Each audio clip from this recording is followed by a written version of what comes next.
Isn't this all from the going out of the building they're talking to?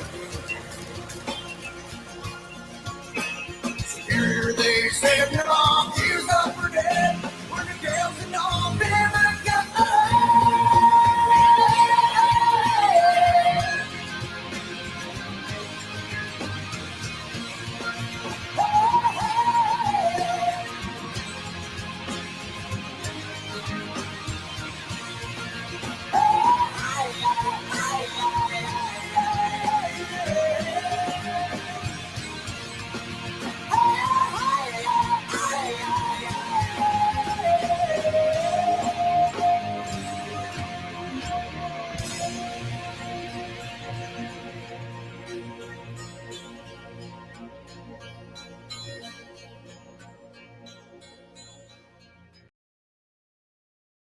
Yo, welcome to SmallmouthCrush Live with my co-host, Epic Eric.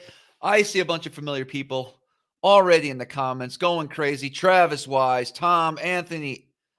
Anthony, you had me cracking up last week in your one comment about something about, I can't remember what it was now. How's it feel to eat your own kind? Maybe that, I don't know if that I was think that was it. I think that Ken was Collins, Team No Fish, Corey, Anthony, guys, Tom, Lucky D, Nate, Where's the Auction, Wave Currents Nice, LP, John Hogue, The Adagram, Matthew Weimer, Jim Tiefenthal. Jim, I called you. That was me. If you see a weird number from 301, that was me. We got to figure out the giveaway. Well, I'm going to tell you, he doesn't have anything to give away. And... Oh, dude, are you kidding me? Just look behind me, man. He can take his pick. At this point, I don't care. I just want him to feel good. We got him. All right. Yo, dude. So got a good show tonight, man. I'm pretty stoked. Yeah, I really appreciate you taking over the intern part of the show. And I'm the producer. Oh. The producer thinks about the show. I am now your co-host and producer. I love it. Mm-hmm. That's right. As you guys know, I'm the producer. I've been slacking. I thought it was cool just to pop on every Monday when we feel like it and say hi for an hour or two and talk a little fishing, talk more about, some of the world problems. And we've been getting off track slightly, but Eric's bringing us back. We're starting to get guests now. We're starting to talk more fishing, less duck hunting. Season closed yesterday, man. Oh, dude. Well, just in this zone. I can drive 45 minutes south and we can still shoot until end of December. But dude, did you a lot of people are commenting, did you check out the Bass After Dark show? Does lure color matter with David Fritz? And maybe you don't know this name, but I'm sure you read an article at some point in your life. Steve Quinn from In Fisherman Magazine, 2 Hall of Famers. I don't even know how I got in the mix, but it was a fantastic show. We talked color. We had great stories. We talked about Fritz's career. I learned a ton with him. It was incredible, man. What an honor to be on that show and to just mix it up with 2 Hall of Famers and legends of the game. And in my eyes, the crankbait king. And, hear about stories, man, how it came to be, what he's won the most money on, lure patterns that he likes that he can't get manufacturers to paint. It was cool, man. It was cool. It was really cool. Good. I did not get a chance to watch it. I tend to watch I know, we know. And consume content that, gets me important excited. To you. Yeah, right. Fishing doesn't, so I'm not even sure why you're a YouTuber on a fishing platform. What an oddity, but that's just you, and we love it. So I did catch a little of the beginning, and I thought that was great. I was really excited for you to be able to talk to Fritz and that other dude, Linder, In Fisherman Magazine guy. Yeah, it's Steve Quinn. Yes.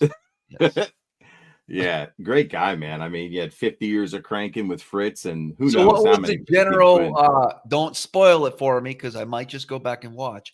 Okay. What was the general consensus? Yes, matters. But not all the time. Not all the time. But Fritz talked about literally slight shade changes made a difference. He would always have 7. He had his core that he liked. And you got to remember, he's a deeper cranker, not a shallow guy. We talked about a bass's vision, how it's tuned to 2 different colors, red and green. Okay. Bass are tuned to see contrast. They're colorblind 50% of the time. This is a little bit of the research I did. It really fascinating stuff, man, because, as dusk starts to happen, a bass's color receptors turn off because they want to be tuned in to seeing contrast, black and white, so they could feed at night. And then when the light starts to come up with sunrise, their color receptors gradually come back. So 50% of the time, they see no color other than contrast, black and white. Cones and rods, just like our eyes. Fascinating stuff, man. Some really surprising things that David said. I won't spoil it for you. But if anyone that's watching now hasn't watched the show, man, go watch it. It was just a cool thing, man. Some cool stories, a lot of good insight, and food for thought on colors, including colors that David once painted in production crankbaits, but he can't get manufacturers to paint them because they don't catch fishermen, but they do catch fish. Interesting. Yeah, so that was probably pretty good news for the custom guys, man. Yeah, it was cool. Jimmy, big time in the chats, I see. Welcome, Jimmy. What's up, JBT? Sean says I look goofy with a beard. I think you look good. Yeah, I really do. You get some of that oil. Start oiling this bitch up. Yeah, man, make it soft. Is it itching you yet, or do you not get itchy past when that you grow? stage? This is the longest I had. I got past the itchy stage, man. Here's what I want you to do. I want you to start trimming it. Let here go a little longer. I want you to look like Sean Connery on The Hunt for Red October, man. Okay. Or 20,000 Leagues Under the Sea, man. The submarine captain, dude. Yeah, let's do that. All right. Hey, so what's new at the Bass Lab? What's new at the Bass Lab, Eric? Glad you brought that up. Go ahead. Thank you for asking. Jimmy Big Time and I, we were experimenting with colors. He was in the Crab Shack and doing his thing, and he's got a lot of new designs out. And I think we hit pay dirt with a color combination just through experimentation. And Mike Piccolo tested it out in the Upper Bay and got a win and the big fish. And then so we're going to do a takeover box, and it's just me trying to help out Jimmy launch the brand. I think I'm only going to do 10 boxes of this limited run color initially, and then some laminates, Jimmy and I's favorite river rat style colors, and maybe like 5 or 6 of his styles.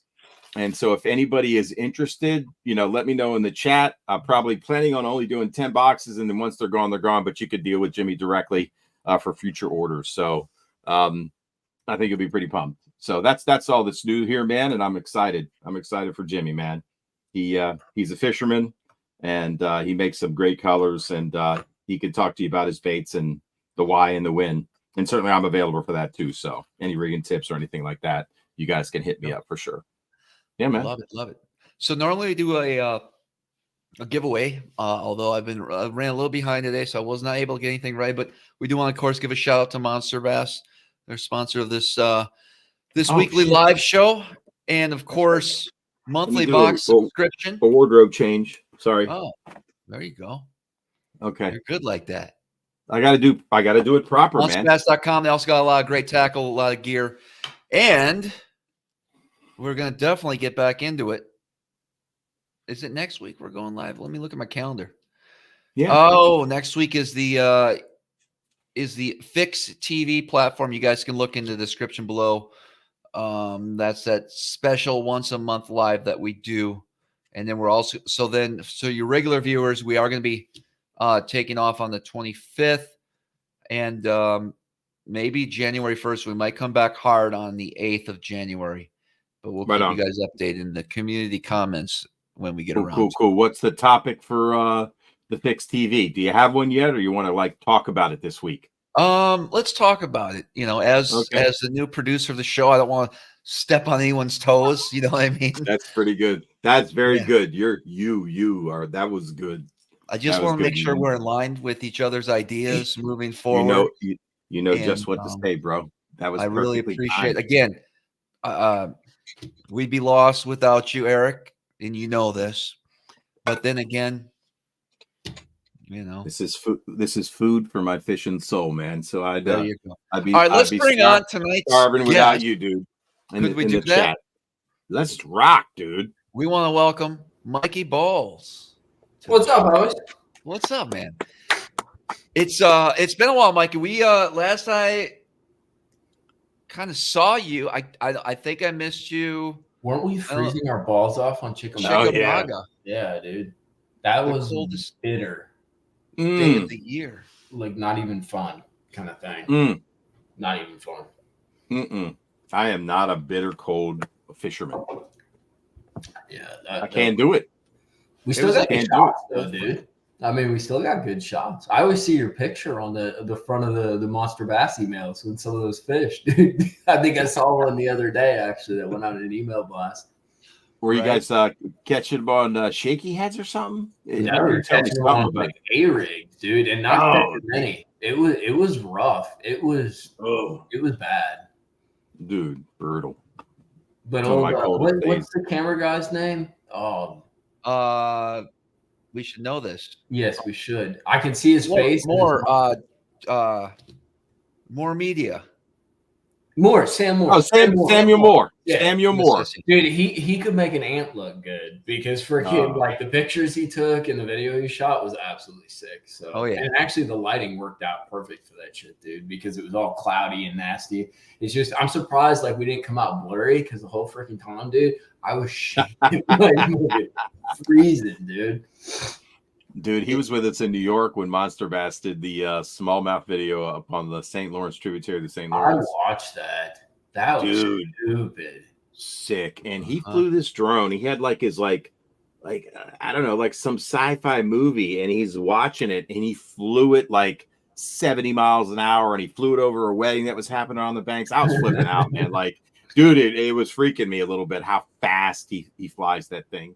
His website, if anybody hasn't seen it. Spooks me out with like we're sitting in the boat and he's got his Sony or whatever, and he's like, this camera is like worth like $20,000, and I'm like, shit, dude, keep that away from me, because if I like elbow it or something like that, I'm not paying you for it, bro. I don't got that kind of money. Like, can you imagine like flipping and jamming a 1 ounce tungsten through the lens? That would be not good. Does my mic sound not good or something? No, you sound great, dude. I feel like I think you sound okay. Good. There's some people saying, "Are you sure it's hooked up to that mic?" Yeah, I think so. You got to go to settings in here. You know what to do. Yeah, I do know what to do, and I thought I did it. Let's have a look here. Maybe it is. How about that? Baby, that's silky smooth. That juicy. Wow. Juicy. I'm like I'm on one of those like 1-900 calls, you know. Hello, caller, go ahead. What would you like to talk about tonight? Now we can make some money, dude. Let's get after it, dude. Who's up? Let's do it. SassyBass.com. Yeah, right. 1-900.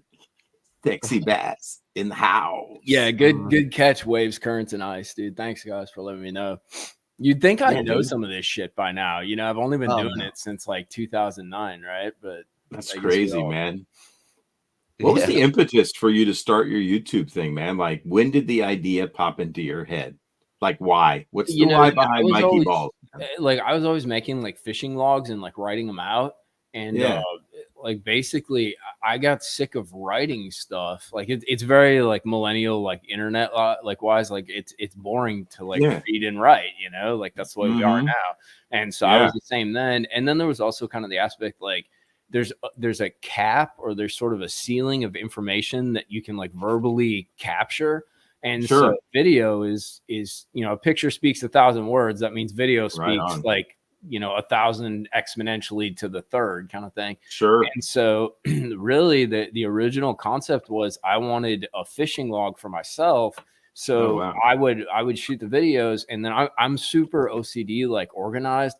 and I would archive the videos. So it'd be date, size of fish, type of bait. Oh, wow. And then you folder them out. And basically I could go through every month of every year, identify, what I caught them on, what size fish, and then do kind of an assessment of like what's a good time of year, what worked and stuff like that. And that's kind of how it originally started.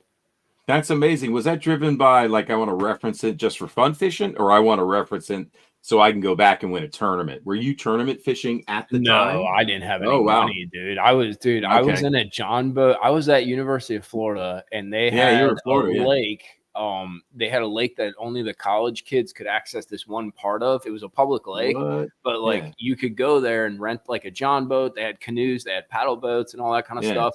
And so with your student ID, I'd go out there. Like, so the old story I would tell everybody is I used to chain a freaking hand controlled Minn Kota to the back of a 49cc scooter, and I'd put a battery at my feet and then stick a bunch of rods up. And there's this one freaking state trooper who used to pull me over all the time because he thought I was like robbing somebody's garage. Like, you'd think he'd figure it out, dude.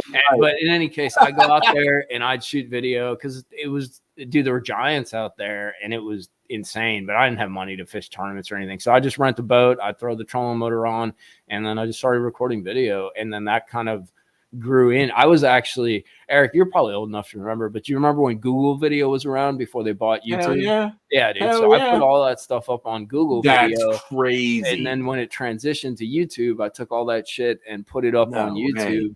And then that's kind of how it started. And then it became more, I don't know if I did much vloggy stuff back then. I kind of did, but like, you do some tip talking and things, and like you learn something and you share it with everybody kind of deal and all that. So.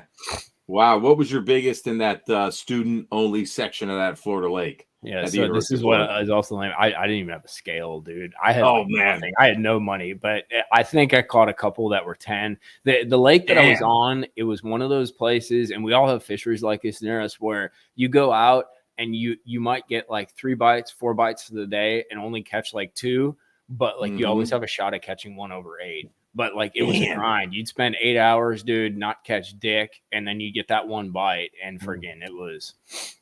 What were the big lessons for you coming out of that fishery that kind of shaped who you are as a bass fisherman? Did you see any characteristics of what did the big fish respond to? Or was it all over the map? I don't know. That's a pretty deep question. To be honest with you, man, I just love to flip, so I would flip. Yeah, okay. There was maiden cane lines, and we would just we'd drop, and every freaking drop, you never know what'll happen, kind of deal. Obviously, when they spawned and things like that, you'd look at like arrowheads and things along those lines. And I played around. There were really big gizzard shad in there, so I played around with some trap stuff and that. But like I had no electronics. It was it was like beat the bank, get after it, kind of deal. All natural, man. I read. I like Bass Fishing Archives because it talks a little bit about the history of the sport, where did flipping come from? D. Thomas and the uproar that flipping. Did you realize this? There was an uproar about flipping and the size of rods, and it emanated from the old Bass Invitationals where the flippers had these extra long rods. And after a couple flippers won tournaments, and then Parker wins the 79 flipping, right? They installed the 8-foot limit on rods. That's where that came from. Yeah, but I mean, isn't that like a metaphor for everything going on? Every time something changes, people throw a shit fit, dude. Like that's why I'm drawing the parallel. Yeah, exactly. Because I mean, you can say the same thing like the A rig. It's so funny to look at it now, and for a year or two, it would have won every tournament on the FLW tour. Now, no, dude, that's not going to happen. But like politics and all that shit. Yeah, it's fascinating, man. That a length of a rod caused that much of an outrage. I mean, literally, it caused an uproar. And Bass had a big statement. They wanted to make sure the playing field was level for all anglers. Now that's changed, right? That's when 2 pros competed in the same boat. You drew for who would have the boat first or first 4 hours, etc. So the sport's changed overall. So fascinating, man. So that was your early days, man. And then when did you kind of go mainstream, bro? Like when did Mikey Balls emerge, dude? Dude, I don't even know if I'm mainstream now, and I was just some lame older dude on YouTube. If you ain't mainstream, I don't know what is, bro. But in the last, wouldn't you say in the last 3 years, I think your YouTube channel's doubled? Dude, there's no doubt. So, full disclosure, man. Like when I started doing the YouTube thing, like it was very much like a fun thing for me, and it was like I said, like a way for like the fishing reports and all that. And me being like in that kind of like early, I'm like a late millennial transition Gen X kind of dude. So like I looked at YouTube and didn't take it 100% seriously. There's definitely a lot of things that I think now looking back, you know, it's always, what is it, foresight or apps, whatever the hell it's called. But like looking back, you could have done things differently. But like I didn't see it as like a stable, you know, like I didn't think you could make money and stuff off of it. So I was always worried about like trying to make some money and like stay afloat in that. So like I worked a bunch of different jobs. I worked a real job. Then I did this consulting thing. And so in the past few years, it's funny as you get older and you kind of like, you start reflecting like, what do you want to do? Like, where do you want to be? What means something to you? I love making the videos, and whether I get freaking paid or not, I don't give a shit. Like I like that. But if you can make some money and get paid to do something that you really enjoy doing and maybe offer some kind of benefit to people who are watching that's freaking badass, dude. So I in the past few years, there's no doubt that I've put more of a focus on growing that and trying to do it. Maybe not totally as a business, because I don't want it to get all polluted and corrupted. Not to say it's bad to grow things as a business, but you need to have kind of a mission or a direction beyond trying to make money. Otherwise, things just become lame, dude. They become mainstream, you know? So I've tried to focus on that. And I'm not going to lie, I think moving to Alabama was a big help. Florida, for as much as I love Florida and there's giants there and it's cool, it does hamstring you when it comes to diversity of content, because there's a limited sort of genre of fisheries there. And, you know, I got up to Alabama, I knew nothing, dude. Like nothing. Like, you know, I'm like, seasons, what are those? You know, I'm like, spotted bass, like what's the difference, you know? And so being up here, I'm learning all this new stuff. And then I'm able to kind of import that into the videos and sort of share that process. And I have access, dude. I can go to Lanier. I can catch smallmouth. I mean, not like your kind of guys, like you guys got crazy cool smallmouth, but you know, like you get more diversity, you get more bait diversity, technique diversity. Dude, what's cool about Gunnersville, and you guys know, there's some really cool people that live around here. Like my buddy Jacob Wall that fishes the he's awesome. And that you meet some of these guys and you kind of learn about their stories and they teach you stuff, and it's been a really interesting place to sort of develop the channel on that. That's very cool, man. I couldn't agree more, man. I loved your Florida videos, but as you got there and you started to learn and your whole journey on that spotted bass and waterfalls, I remember shooting that video. Freaking spots, man. The spots are ridiculous. I would move harder than anybody. I mean, like yank on you so hard, and like you think you've got a 7-pounder and it's like a 3.5. Like when I was at Hartwell, dude, I was like, you know, I was shaky heading and or drop shotting the standing timber practice for the nation's championship. And I swore I had 5-pounders on, and they're like 2.5. Like I just like I never felt anything fight that hard. Maybe even more than a smallmouth of a similar size. I'm not sure which is meaner. They're close, dude. They're close, and they just do like smallmouth. The one thing I mean, I know Travis catches them all the time. Like he's always whacking big fish. But like the one thing with smallmouth that's frustrating is there are some days like they won't bite, dude. They get freaking weird. Like they'll suck to the bottom. You can't see them. You can't like identify. And spots, it happens every once in a while. But they do all this really bizarre. Like they'll be out in 90 feet floating around because there's 4 minnows out there they want to eat. And then they're freaking like in a foot of water schooling. Their behavior is so manic and erratic but the thing is they bite though. If you can find them, like you can catch them, dude. And especially with all the forward facing, if there's one species of fish that forward facing has done more for than any other, it's freaking spots, dude. Because some of the shit that I've seen them do on forward facing is just crazy. Stupid, dude. It's whacked insane, out, man. Yeah, wow. Like crazy. example, like what's the craziest thing you've ever seen on forward facing looking at a group of spots or a single fish? Is it the way they attack the bait, or is it, I mean, It's like just how they set up. Like really? there's so last year I was on Smith Lake, which is it doesn't have giant spots like Lanier, but there's some good ones in it. And dude, I'm like just floating around in 40 feet of water, and all of a sudden I see like 5 dots that are, I'm in 40. They're 5 dots like 5 feet below the surface, 10 feet below the surface. And dude, they're just roaming around.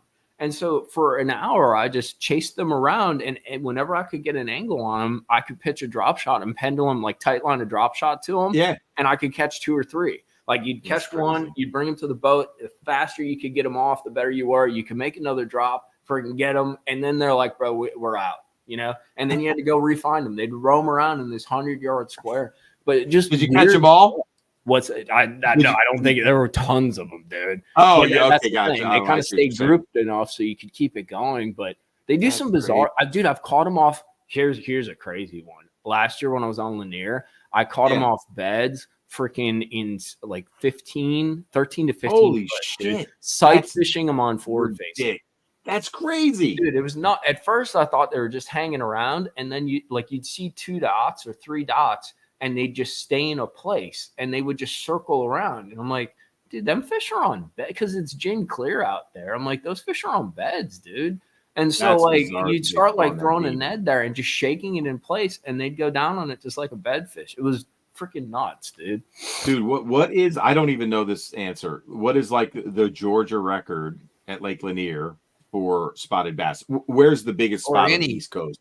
Yeah. Well, I think it's out California, right? Like Cali's the one that's got those like 8 and 9 pound like just megalodons.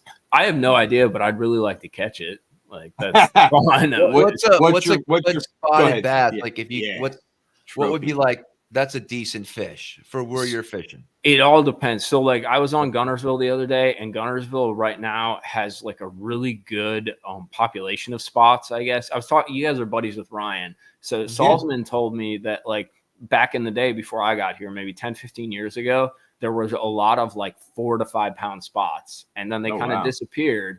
And now they've been coming back. The past 2 years, I've caught more 3 to like 4-ish pound spots. My buddy Jacob, I think, caught one almost 5 last year. Wow. But there's a bunch. In the past 4 days, I caught like 6, just under 4, which to me is freaking, those are bigs, dude. Smith Lake, it's a little more, you know, like you catch a 3.5, 4 pounder. It's like, whoa, you know, because that's a big fish out there. But it all depends where you're at. And then Lanier's a whole different ball game, dude. If you're not catching like 4 pound spots, you're not playing ball, dude. Are you kidding me? Wow. Down in the Carolinas at Lake Gaston, the spotted bass are really starting to dominate. I team fish with Scooter Lilly, my team partner, and we fish like 3 trails in the Carolinas. And first fish of the day in the 2-day championship we won on Gaston was a 377 spot. That was my PB spot.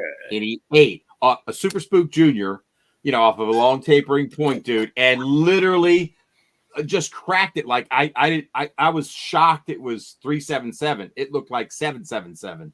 Just they annihilate it. It's crazy how hard they hit it. And the crazy shit too is like, so the bigger ones I've been catching on Gunnersville, like I bet you they're like 16.5, 17 inches long, you know, kind of like a northern largemouth would be. Yeah. But dude, they're like 3.7, 3.41. Like, dude, they're just ridiculous. These bricks. They're like giant squares, and I don't know. They're fun, man. Like the spots are cool. And you know, the other thing too, I think all of us gravitate towards things that we're like good at, you know, like it's easier when you're, and for some reason, like the way the spots behave, it kind of like makes sense to me. So I like catching them because I feel confident and I'm able to do it. Ironically, dude, I mean, Eric, I guess you watched some of the Florida videos. A lot of my deep fish in Florida, dude, all that deep stuff I did, I'm always amazed how many analogies and comparisons there are between the way those fish behave and the way spots behave. They almost behave more like the spots do up here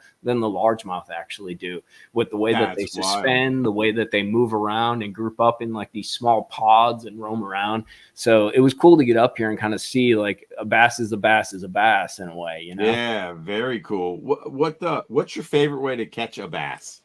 Like if you, I don't give a shit, dude. Just so you just want to catch him. I don't care, dude. Like, I love it, and man. you know that's what's really cool too. Everybody's all cranky about forward facing and all this shenanigans. But like, I like learning new things for two reasons. One, because I'm stupid and I like to learn new things. And then two, like, you know, to an extent, like all this forward facing stuff is driving new ways to fish baits. And a lot of guys are getting cranky because they want to fish in the way that they fish. And I understand that. Like I still love throwing a stick bait and dragging a worm, you know, and all that. But it's cool to see how a lot of the stuff that we already know is being reimagined, and you almost have to go back and relearn it, but you're doing the same thing just in a different way, you know? And I enjoy that, man. Like it's fun. It's challenging, and you suck a lot. Like I can't tell you how many videos I try to shoot, and like at the end of the day, there's no video because Mike sucks, you know. But like when you succeed at it, you know, like it's really a great feeling, dude. Yeah. How do those spots relate to grass? Like, that's funny. They actually they get up above it. So Travis, have you ever seen them smallmouth like in right as fall is coming in that suspend over like points and shoals where the grass, like there's maybe milfoil or like stringy eelgrass in like 8 to 10, and they're up there in 6, like, and they're lined up. They're not like in a ball. They're just lined up. Have you ever seen that on forward facing?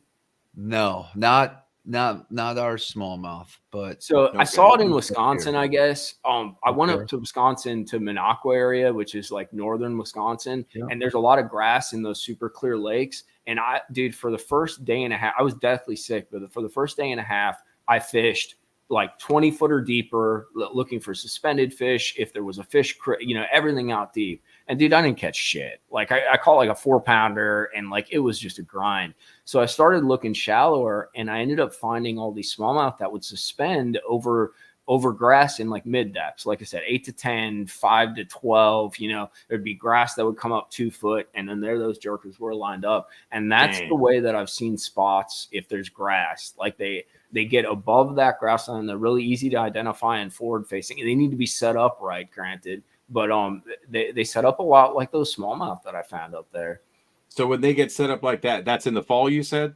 That's usually when I've seen it, yeah. Yeah, will they come up and eat a topwater bait at that will time? If the weather's right, otherwise a trap or hell, I caught them. What the hell's that? River to sea. You take like a river to sea glide, or I mean that was the S-Waver. Sure there's fancy stuff. Oh but you just reel it over the grass kind of thing. And oh wow, dude I'll tell you what it was. And Travis, you probably know this, but dude, the thing that the smallmouth were doing over that grass is that little stupid marabou jig, man. An 1/8 ounce ball head in black, dude, in gin clear water, and they wanted a black freaking hair jig, dude. And you throw that out there and just reel it like a Kitech, dude, like just ever so slow, just a kind of neutral buoyancy, almost like mid strolling, you know.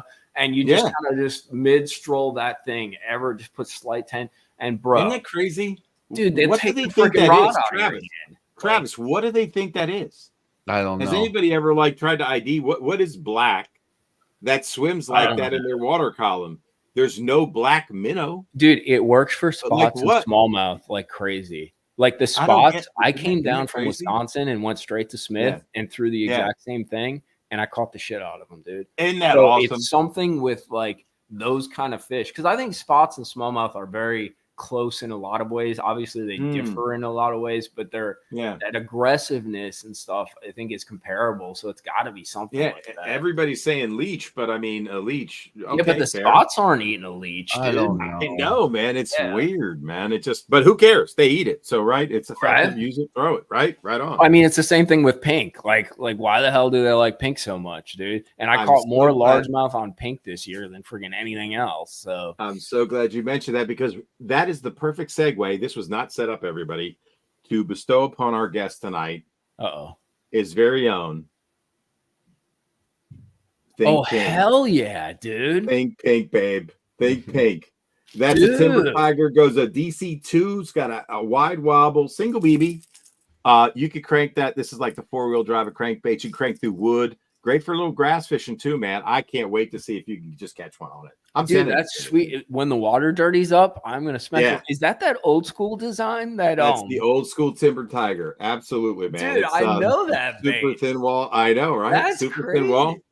And here's another thing, because I know you're a Morning Dawn guy. I got to show this to you because I always show it off, man. Dude, that I painted that in my basement with nail polish. That's naughty, dude. And Aaron's Morning Dawn, and we sold it on Smallmouth Crush.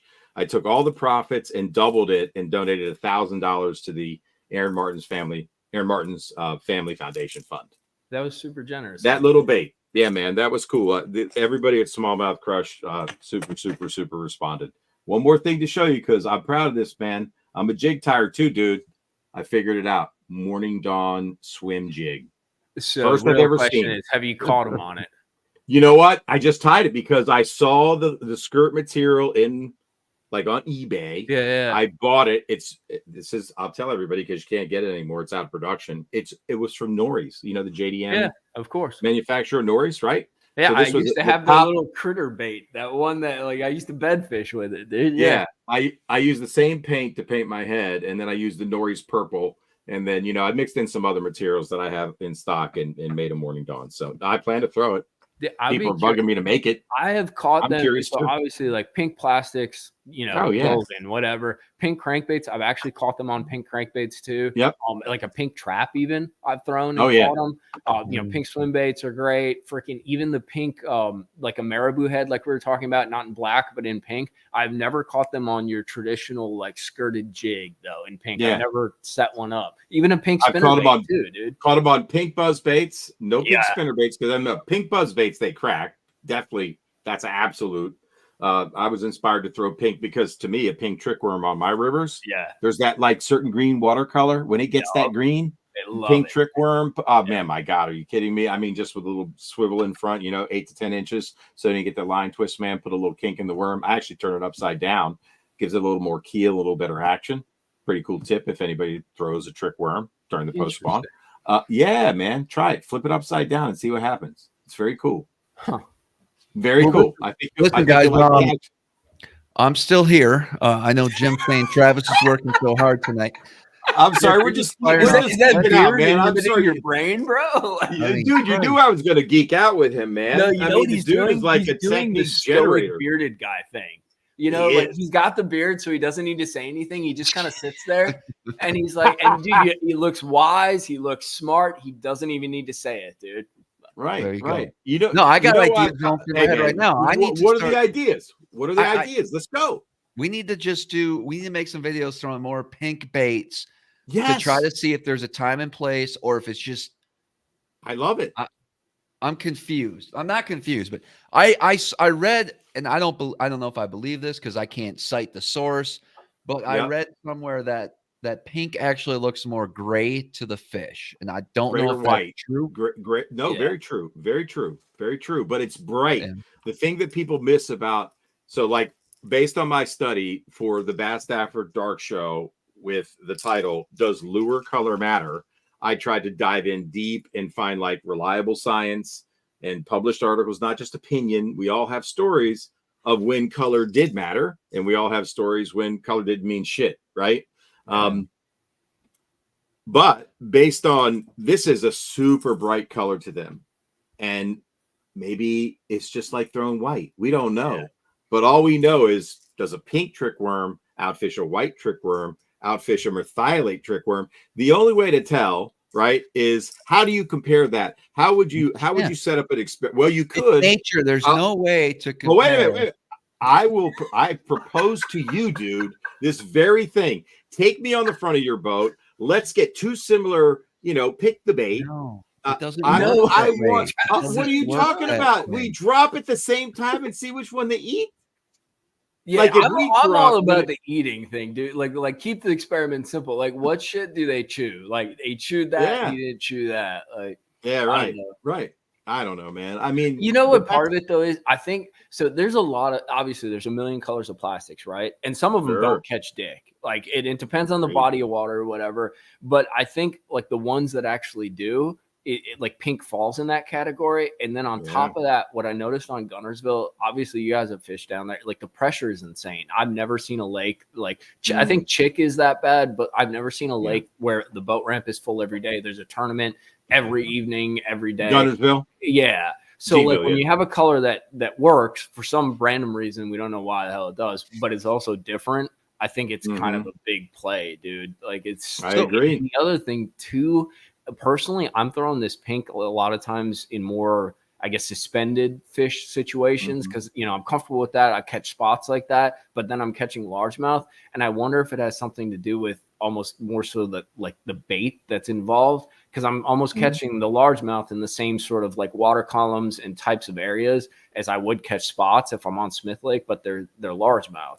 So I don't know if it looks like the shad or if it glimmers like that or something, but there's something that freaking, because that pink is naughty, dude. There's something to it, man. There's something to it. And, do bass see, like, to me, bass can see two colors, red the best and green the best. So it speaks to green pumpkin. It speaks to the red traps. It speaks to, are we missing out by not throwing red all year? I told a story, and Mike, this tripped me out, dude. I had no clue. I did two things with red that surprised me. I had a Japanese chatterbait that hunted like crazy way before the jackhammer. And I bought it from Japan. I'm out with Pete Gluzik and we're shooting video, right? This guy from Hat Cams is on the boat. He's trying to sell Pete on the idea. I know him. Yeah, dude. So we're on the Upper Bay. And, we're doing a little flip in, and I'm talking to Pete about the Bass University and filming practices and maybe putting some content up. And we're just having a jamming good business discussion, but we're also fishing. So I start throwing this chatterbait. It's red. It's flat out freaking red. It's the middle of the summer, but it's a full moon. And I'm going, I think the craws are sloughing. I'd seen this on the Potomac before. I paired the red. It had a lot of red and a little bit of black. And I put a black and blue Sasuteki craw on the back of this. So it's red and black with black and blue. It's a funky combination. They ate the hell out of it. They ignored his green pumpkin chatterbait all day. And finally, and I've told this story on the stream a million times. I'm sure people are tired of hearing it, but I want to tell you. He goes, give me your rod and reel. And we were on Carpenter's Point. We're in front of a nice milfoil line. He'd been throwing the green pumpkin chatterbait. Literally within 50 yards, he had like 2, 3.5. And we turned to each other and we go, sometimes it is the bait. But was it a color or was it an action thing? Not sure. The thing that's because it's different. True. They'd never seen color combo. I mean, did anybody ever throw a red chatterbait at him with a black and blue jig trailer? I don't know.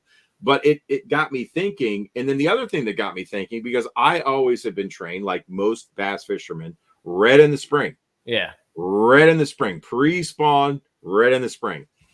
I was with Dave Wilder. He's a river stick, dude. We're in the dirt in the Potomac, like in the dirt.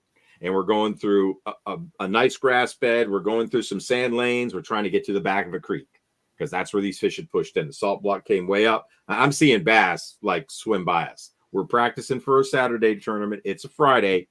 And I'm spooking up these crawfish. And I'm not joking you when I tell you these crawfish look like that. They look like a boiled fucking crawfish. And so they're alive, right? They're not like they're alive. They're not dead in 90-degree water. They're alive. And I'm going, it blew me away. And then we got our ass whipped. Me and Tim McGlenn, we fished a tournament, and he's tight with the guys that won. I turned him on to some little, Ed Chambers crankbaits, and they whacked him in the spring. And it was a father-son team, and they were really super appreciative that I shared it with them because they listened to our stream. And I talked about an Ed Chambers Zoom WEC bait, and they wore them out. They won some money on it. And they said, guys, we want to tell you, we caught them on a red -1, middle of the summer. These are Wednesday nighters. These are your little 3-hour tournaments. Yeah. And I don't know if it was timed with a full moon, but red's not just for the spring. So it got me thinking, if red is one of the best colors, should we incorporate it more into the mix of what we throw all year for largies? I don't know, but I plan to experiment with it next year. Well, the other factor, though, in this, nobody's doing it. They put them away. Yeah, go ahead. It's interesting, though, because like you guys have a lot more of a crawfish population, and those jokers eat a lot more of that. Like you get down here, and there's always these transitions. When they're shallow, they're like on brim. They can be on shad. There's grass crawfish.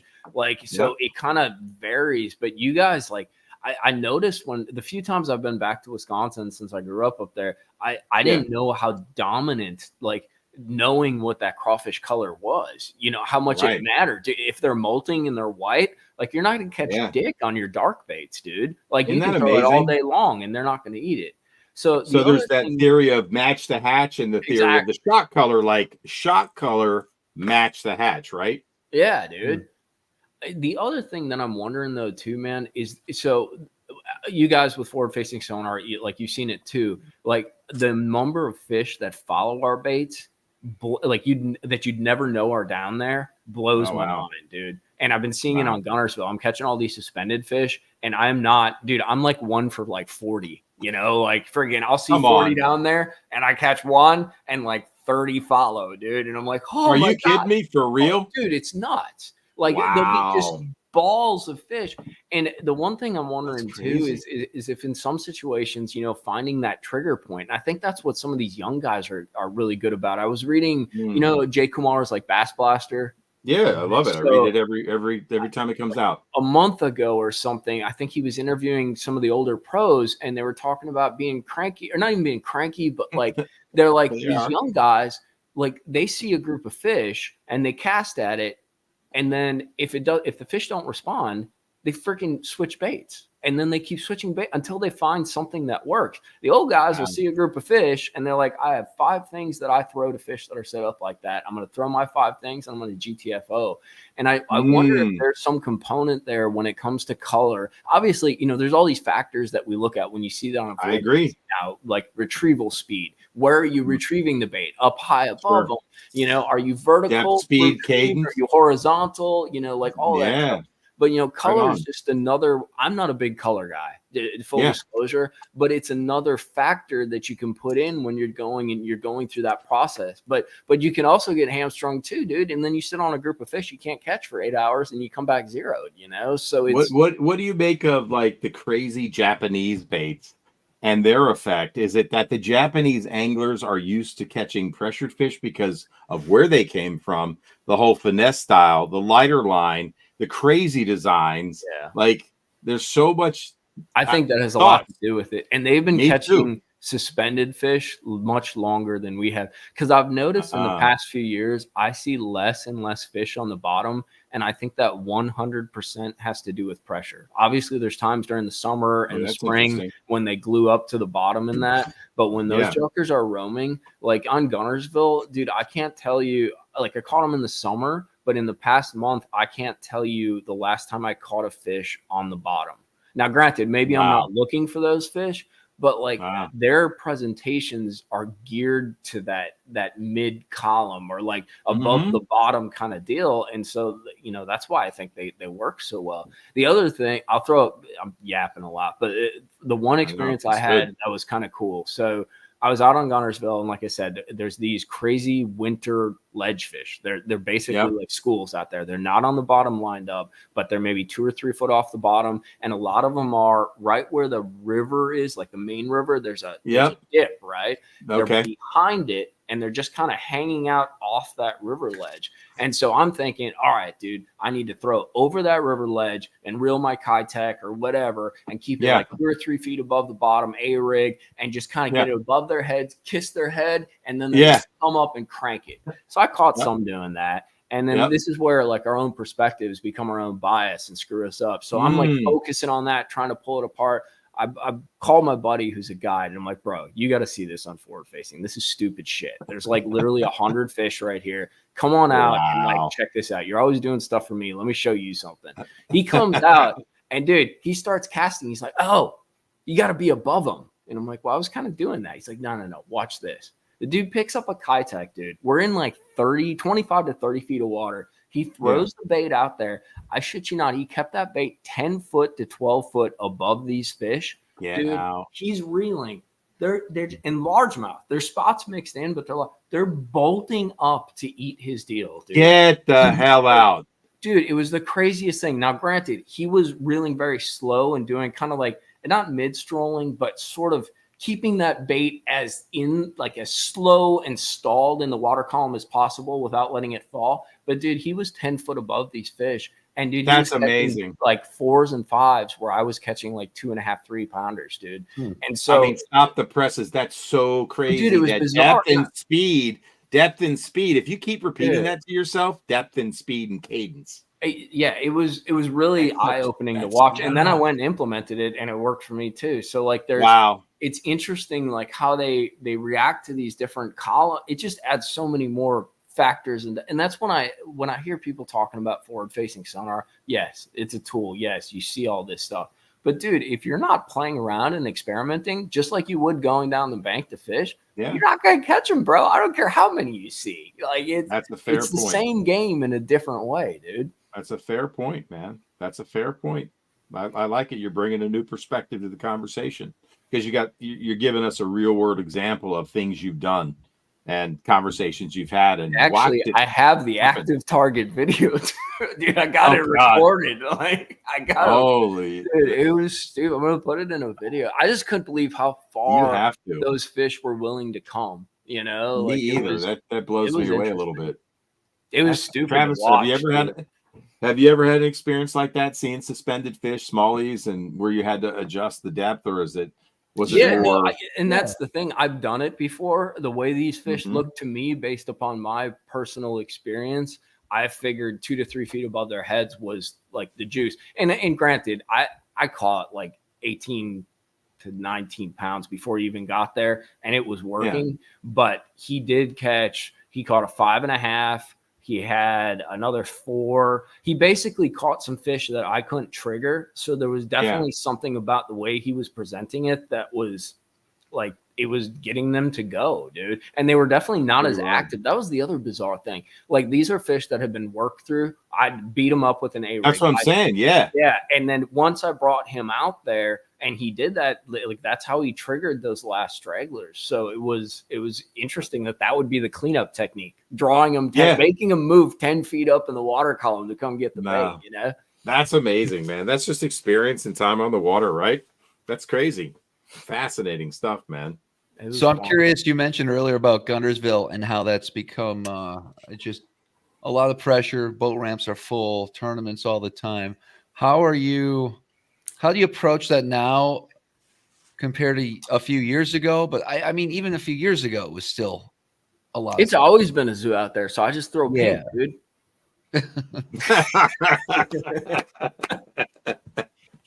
No, I mean, but that's the stuff you got to do, man. I'm sure you guys, like, your smallmouth stuff is amazing. And granted, those fish get a break, but the amount of press they've gotten, like, everybody and their brothers coming up there to catch a giant smallmouth. So I'm sure you've seen the same thing where these fish, like a thing that you caught them on 2 years before, like they laugh at you. Like, you can watch them like follow it for like 20 feet and then they turn around and they're like, yeah, bro, next time maybe, but not really, you know? So like, it's just like adapting. The forward facing helps because it allows you to sort of expedite and catalyze that process to figure out how to trigger them between retrieves, presentation, all that kind of shenanigans. But, I'm not a good adapter. Like I said, I'm on that fringe of old school and new school. I have old school bad habits that help me sometimes and also bite me in the ass. I have new school things I like to do, but I'm definitely not as good at a lot of that stuff as some of these younger guys. So, you know, I just got to kind of play with my strengths, but also be open to not catching a fish all day to learn something new, to try to figure it out. The glide baits are a great example. Great perspective. I don't mind throwing them, especially in the spring. They've gotten to be a really hot topic, almost like jerk baiting all year round, you know? So being willing to bust out that glide bait and in a time when it's not, you know, traditional, and then figure out, you know, do you got to chop it? Do you got to reel it? Like, are they even going to eat it?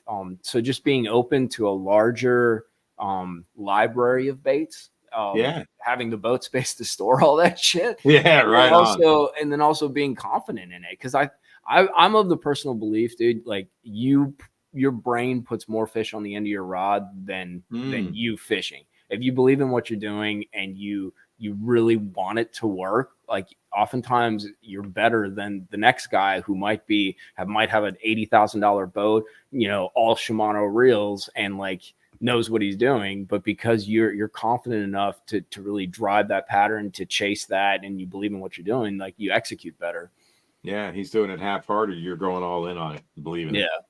Like anything, dude, in life, you know? I mean, if you freaking believe in the shit that you're doing, you're going to be successful, at least to a degree, at it. So I truly believe that, man. That energy, that thought process.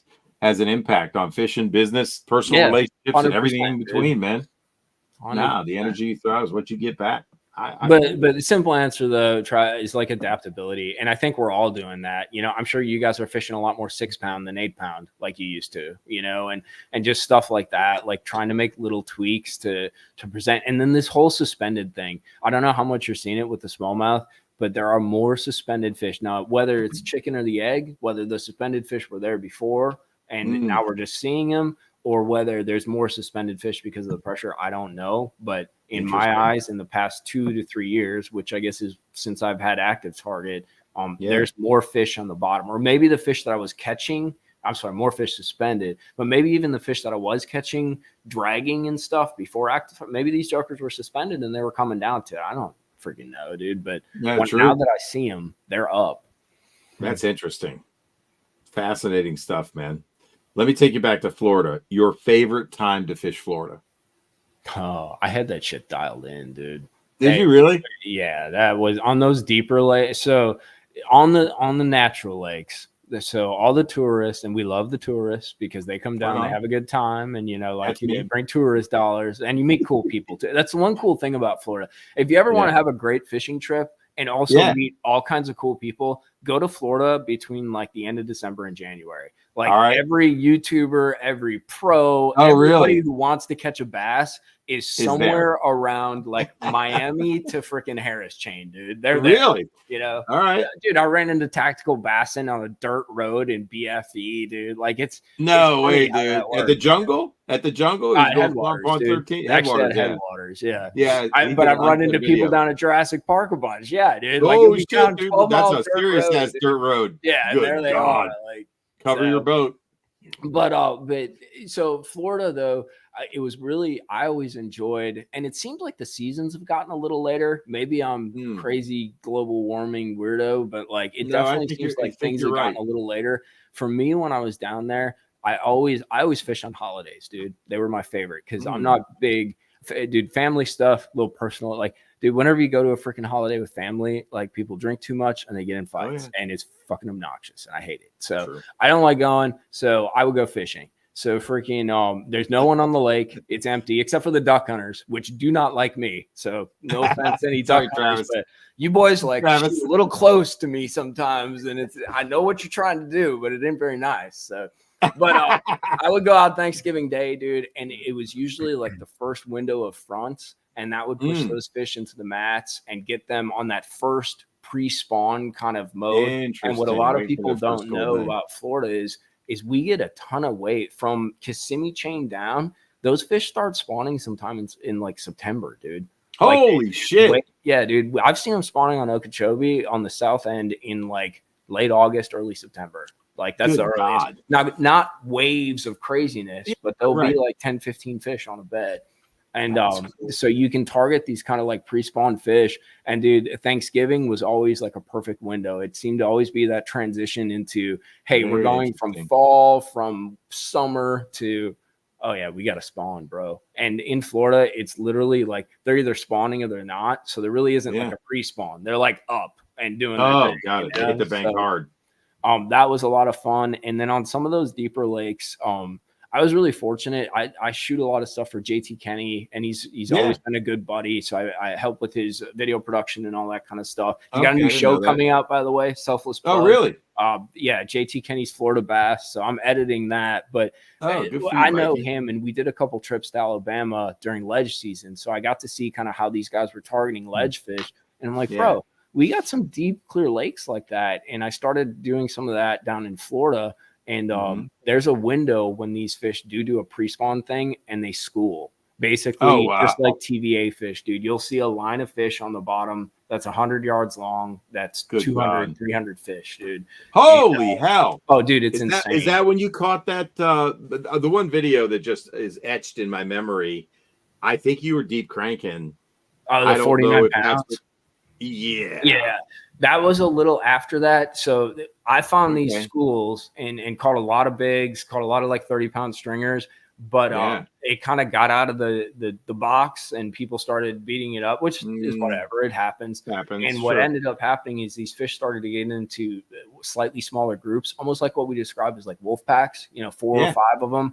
And I don't want to be a hipster with like thick rim glasses, but what I used to do before it was cool was I would get on side scan and I would side scan these giant flats in like 18 to 25 feet of water in Florida, obviously super flat, right? And there were little mini limestone bars on these flats, and I would see roaming groups of fish and literally be idling, freaking mark them, drop a waypoint, run up to the front of the boat. I had 0.1, thankfully, at that time. I could swing the boat around in 2 seconds and make like 2 casts to these fish before they'd move. So we were kind of like live scoping before like live scoping. And that's how we caught the 49, dude. With side scan. With side scan. So that's unbelievable. Dude, they look like boulders. Like, I don't know if you ever side scanned a Florida lake, but it looks like a beach. Like looks like nothing. No. It's flat, dude. And what am I saying? I side scanned the Harris chain for my Bass National Harris chain is more dynamic than some of the stuff I was fishing. I agree. I mean, it was, but I was, in the mouth of right before canal but there was so much grass that year. Yeah, it was like hydrilla points and sand, and we had the advantage that a lot of these lakes don't have a lot of submergent vegetation, so it's a very clean look. So that definitely aids in the process. But basically, we would side scan these guys, and that was it would all depend on the fronts would come, but it was like a late November, early December through January. And dude, did that limestone hold that heat? Was that the story of the limestone? I have no idea. Or why were they out there? What were they doing? They're definitely pre-spawn. I think because literally I would find when it was schools, I would find 8 or 9 schools, and then come about like January 20th, like the end of January, one would disappear. And then 3 or 4 days later, another school would disappear. And all of a sudden you go up shallow and there's beds on the bank. But literally, dude, they would go from 20 to 25 to 2 foot of water in like 3 days, and they'd be out in another 2 days. Wow. So those big fish, those big females. That's amazing. That was cool stuff. I mean, that's one of the videos, one of my favorites that you did. Just the whole process of how you were doing it, the cast to catch, Boggs on the boat. Where is Boggs, man? Because Boggsy, man, we get a lot of comments. Dude, I mean, everybody wants to see him, man. His dog's famous, bro. What's that? His dog is famous, bro. This is like the homie. Hey, I'm going to be right back. I'm going to grab a water. Okay. I might have to grab this dog. I think he's sleeping. Give me a second. Yeah. Okay. It's just me, everybody. All right. Let's get some questions for Mikey right now. What do you guys want to talk about with Mikey Balls? Go. As Bog, the star of the show. There he is. What's he wearing? Oh, dude, I'm a Star Wars geek. So I found this C3 or R2D2 deal, and he gets cold. He's such a Florida dog, dude. I'll take him out when it's like 55, 60 degrees, and he sits on he always wants to go, and he whines when he can't go. And then he'll sit on the deck of the boat and shiver. So he has to have like I'm not lame enough to dress my dog, but I am kind of lame enough to have to dress my dog because the dude gets cold, dude. Man, he's looking awesome, dude. He's such a chill. How long have you had him in Florida? How long have you had him now? How old is Bog, man? I don't know exactly. We think he's like 8 or 9 because we got him from the dog jail, dude. Like the animal freaking. Oh man, you rescued him, man. There's nothing better, bro. That is such. Have you watched the offshoots real quick? Let's talk about some things you like to watch when you're not editing or fishing. Star Wars geek. I'm a Mandalorian. I know you tuned in. I did watch Mandalorian. That was pretty good. Did you like Mando? I thought it was pretty good. Yeah, it was pretty good. My favorite one is Rogue One of the new stuff. Rogue One was dark. It was a great freaking like rethread, and it played off the originals. I'm a fan of the original stuff, and dude, the writing was good. It fit into the story, and it was sad and dark, dude. It was a good film, you know. I thought it was great, man. I just watched it again the other night, man. It's just playing on cable, dude. I tune it if I see an old Star Wars. I don't care when I tune into it. Talking movies again. Yeah, bro. Star Wars, not just any movie. It's a religion, bro. Come on. It is, man. Come on. What is? Star Dude, Wars. You got bro. a beard like Obi-Wan Kenobi. I've like, never. So come on. So I don't want to. Don't hate me for this. I never watched Star Wars. I never understood like the stormtrooper people that want to dress up like I don't know anything about it. I don't take it that far. I think that's called, what is it, cosplay or something? Or cosplay. Yeah, cosplay. I don't even know how to say it. I mean, I don't mind when the chicks dress up all funky. I watched video like, hey, get after it, bro. Like, I'm in. Cosplay being a horse. I saw a video. I'm not into horse. Dude, what websites are you on, man? Travis can find some very strange things. Gallop, like after the show, they would gallop like a horse and do jumps and contests, and then they would make. Whenever you look at that kind of stuff, make sure you're on like incognito mode, bro. Like, don't go through your regular browser. Yeah. Travis and I will end the show, and sometimes we'll just sit in silence, and he starts the doom scrolling, and then I'll hear the audio of whatever he's watching, and I'll just start laughing, and he starts laughing. Then he goes to the next one, which is even crazier than the first one. I'm going, what are you watching, Broheem? Oh, it's hysterical. That's the after hours to the after hours show. Well, that's why the internet's a beautiful thing. Like, it started off with like great, wonderful, like intent, and then it all became porn and degeneracy. So crazy, right? The world we live in, dude. And no doubt, man.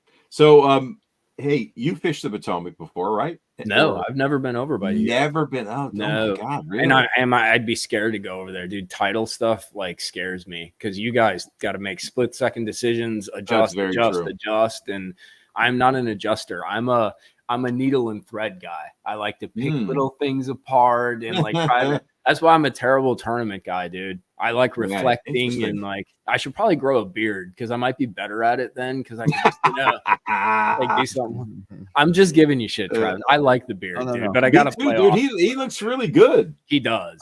I mean, dude, it's. I mean, from a dude perspective, you know, like I just to clarify, like I gotta hand it to him. Like, bro, nice beard, not like, hey, Travis, that's a nice beard. Right. You know, like how you doing?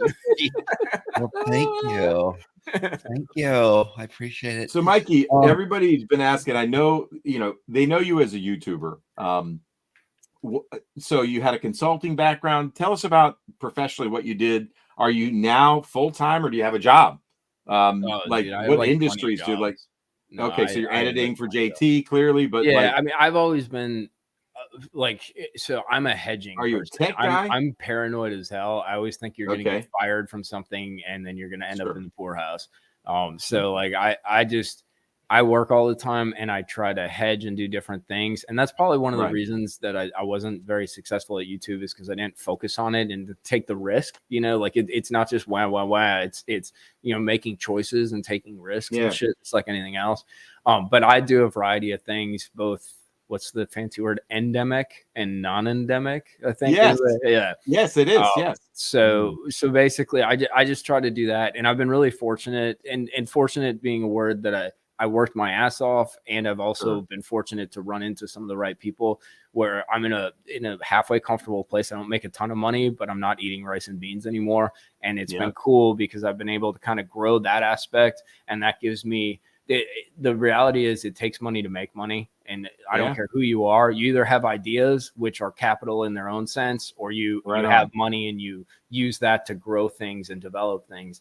Right. And I've been fortunate in the past few years to make a little bit of money, which has allowed me to buy a new boat. I never thought I'd have a new boat. And that leads to cool content because you're rigging the boat. So it's cool that things have kind of like cross-pollinated, and so that's I just work. But one of my goals though is like I think we all get to this point as we get older is like you want to I'm the one working all the time. Now I'd like to take more of an administrative role and be like, all right, how do I build what I've built, but build it so that I'm managing it and not the one directly manufacturing, if you will. And that's going to allow me maybe some time to actually then go back and build this YouTube thing a little bit more, or maybe build something else. Who knows, Okay. But cool. That's kind of where I'm at right now. And we'll see. I like the vision, man.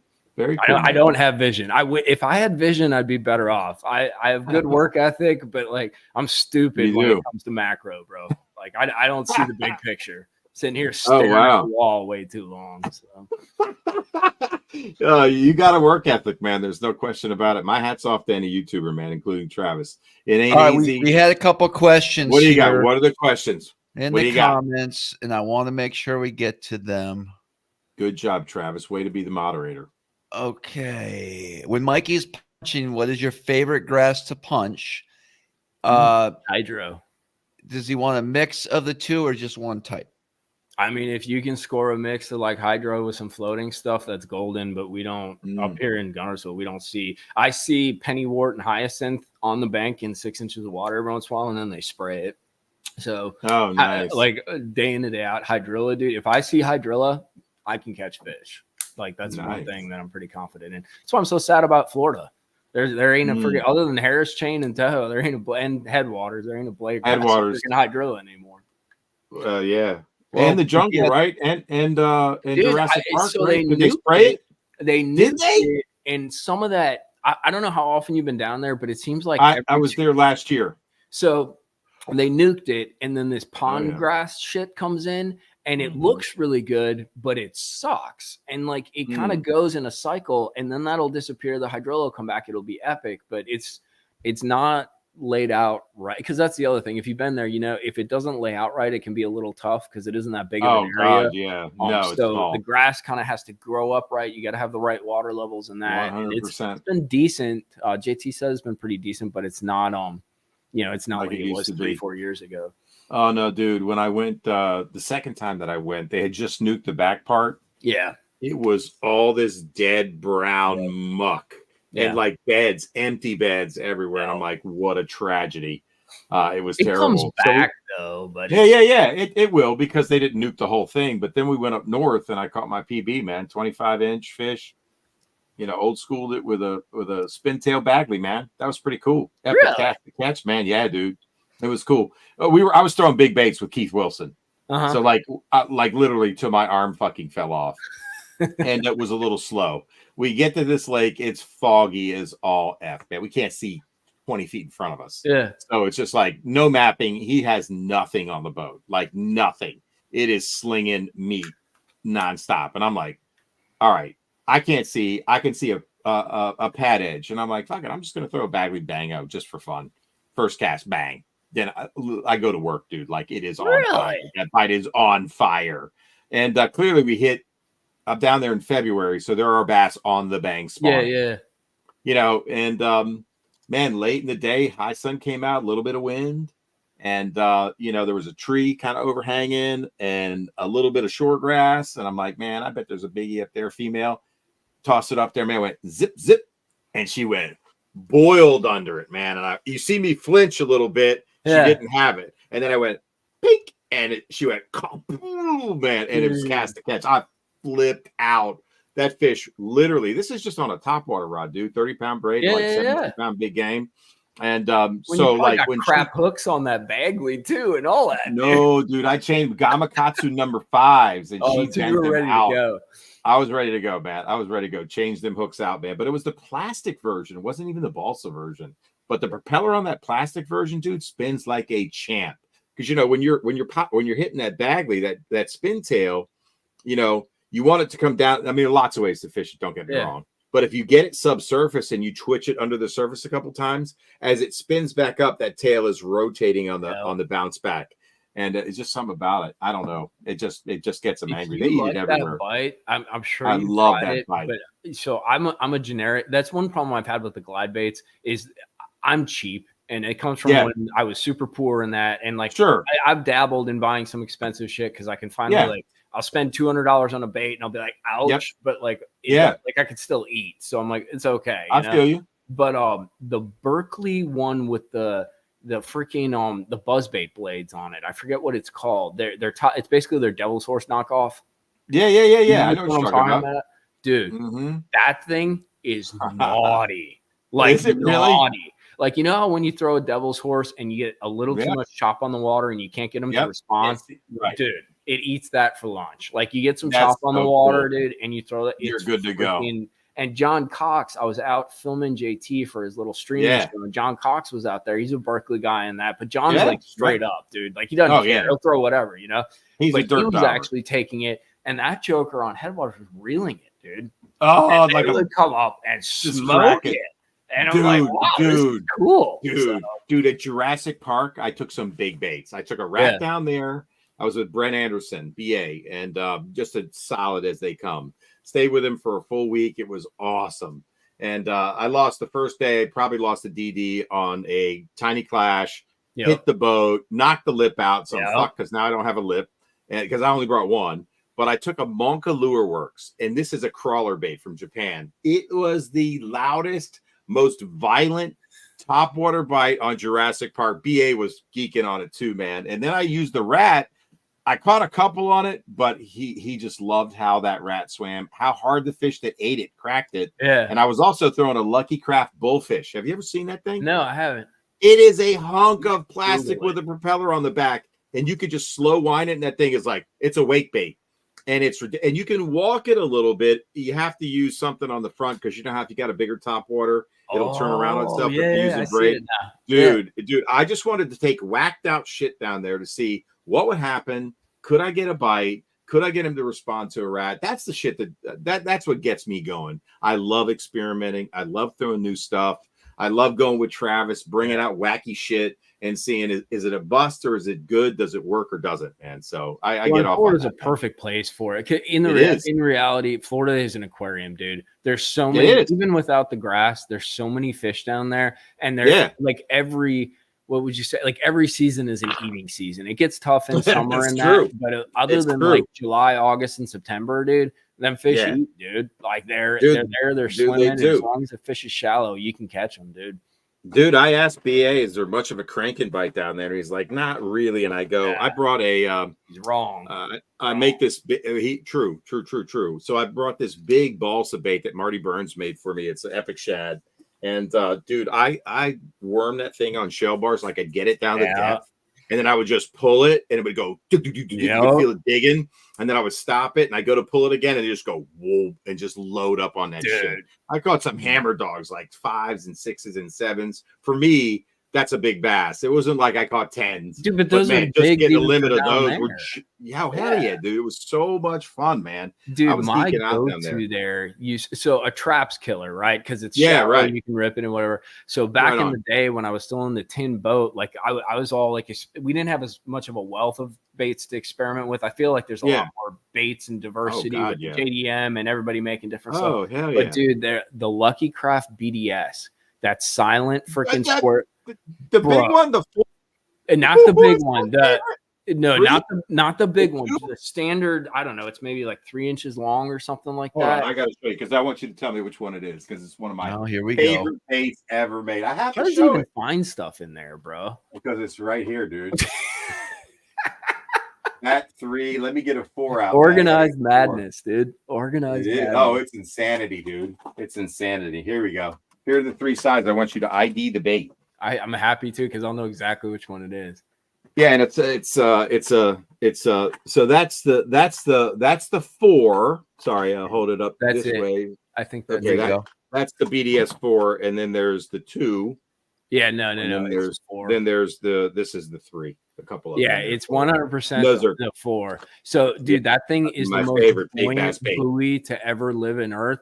And dude, you could be in 2 foot over hydrilla back when Harney Pond, basically like the Northwest Okeechobee was. So you catch him on a trap. You know, one day I was right next to this guy, dude. I had like 18 pounds ripping a trap, never moved the boat. And I'm like, watch out, boys. Hold my beer. Watch this. Because like this BDS, dude, because it's silent, dude. It's before silent was cool, you know. And like, dude, you throw that thing on a glass rod because we didn't have the good composite cranking rods then. Dude, you freaking reel it into the grass. And there's something about the bill on that bait. When you freaking rip it, it clears all the freaking, as long as it's rounded.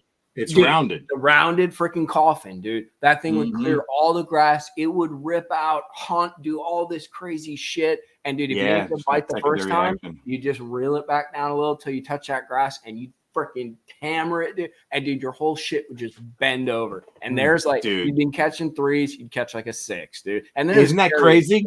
Dude, like it's the biggest fish. The biggest fish ever lost on the Potomac was cranking a BDS4. My buddy's in front. Mike Draper, we're fishing a team tournament. He's throwing a 1.5, and he has got me stuck. Like, literally, like, dude, I'm like, Mike, you got it on the river. Do your thing, dude. Put the boat where you need it. I don't fucking care. I'll catch it behind you.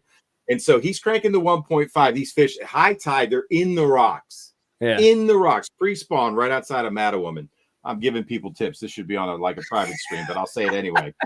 Because people know BDS4 is one of my go-tos for big bites. He's catching the 2s. I'm catching the 4s and 5s. I lost, I promise you, probably was an 8. It was my biggest Potomac fish ever on a crankbait. The fish jumps, and he has the crankbait wedged in his giant-ass mouth. It was right on a point from rocks. But literally, he was catching the smaller fish. They wanted a bigger bait. Yeah. And I think what they're tuned into at that time of the year is the shad and the white perch. The white perch go spawn first. The pre-spawn females will be on main river shit. They'll be on little breaks, if you will. You can rig them up a little bit. You can trap them up. You can chatterbait them up. But I'm sorry, man. When they're on a crankbait bite, it cannot be beat. And you throw a big crankbait, you will not get a lot of bites, but the ones you do, you will win. Yeah. We call that thing the egg. And in grass, it is like a secret of like some hammers. 100%. I've done that. Like, I'm so stoked to hear you say that. Yeah, shit. I've done that in Wisconsin. I did that in North Central Florida. Like anywhere you fish a trap. Now, granted, it's not fun. Like you have to be like like it's artistic, you know. And a lot of times you'll follow a cast because you're ticking grass. But dude, if you can get the right rip on it, like you said, it'll be crossed in their mouth. Like you catch them on a 110, you know, like straight across. Mouth, closed. It's dude, freaking. I can't believe you just talked about the BDS4, dude. That is some serious. It's a bad bait.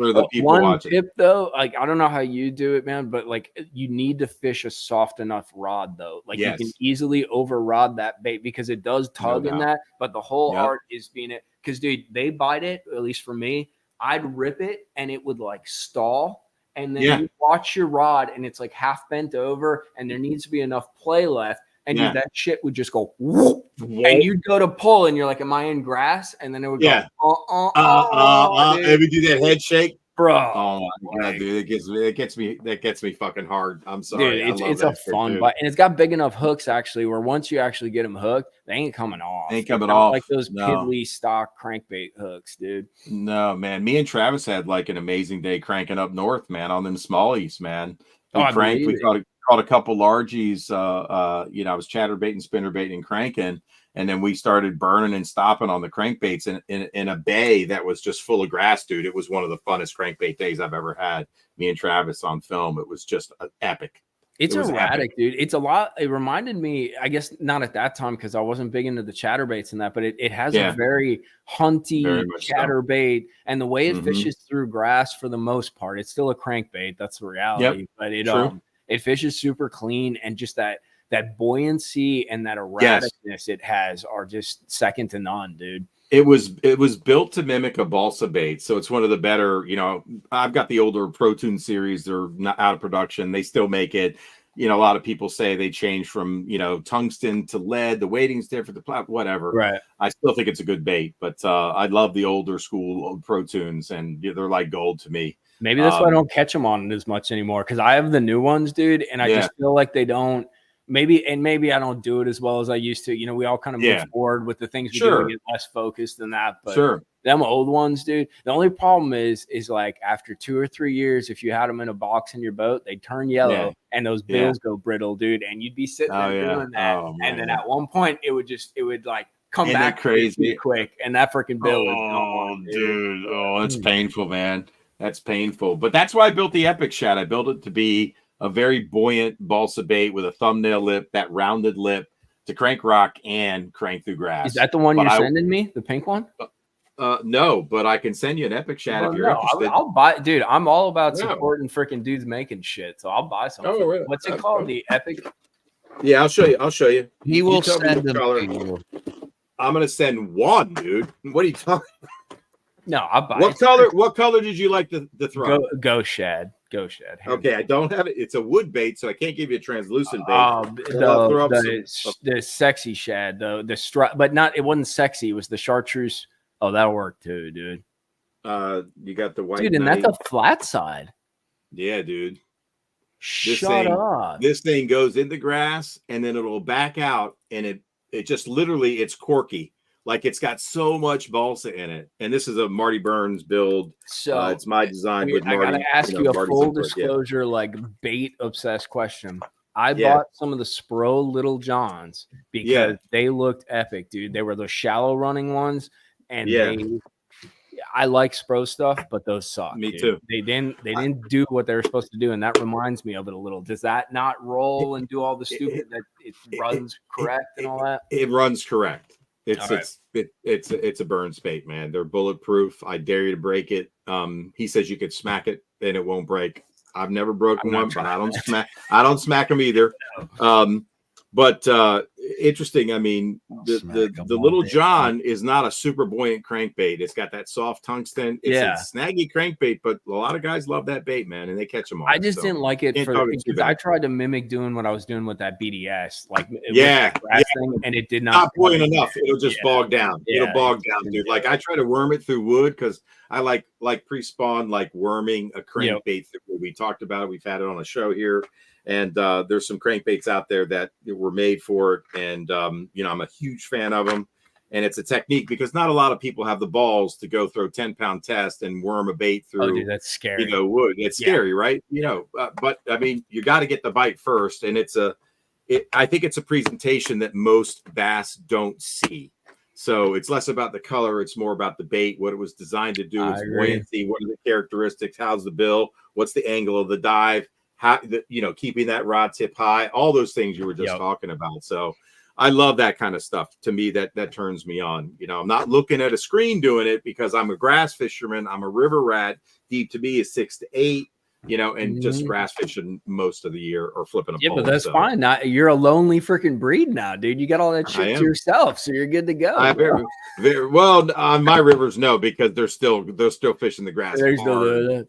So reading grass and understanding the nuances and the technique, and I'm pretty proud of another thing. I modified a bait here locally in my basement in the lab and gave it to my buddy Kramer and his partner Zot.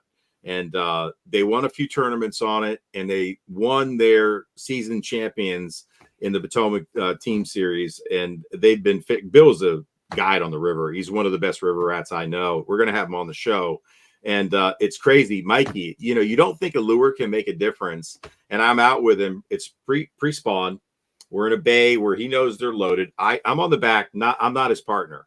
He just asked me to come along because he knows I'll throw some crazy shit.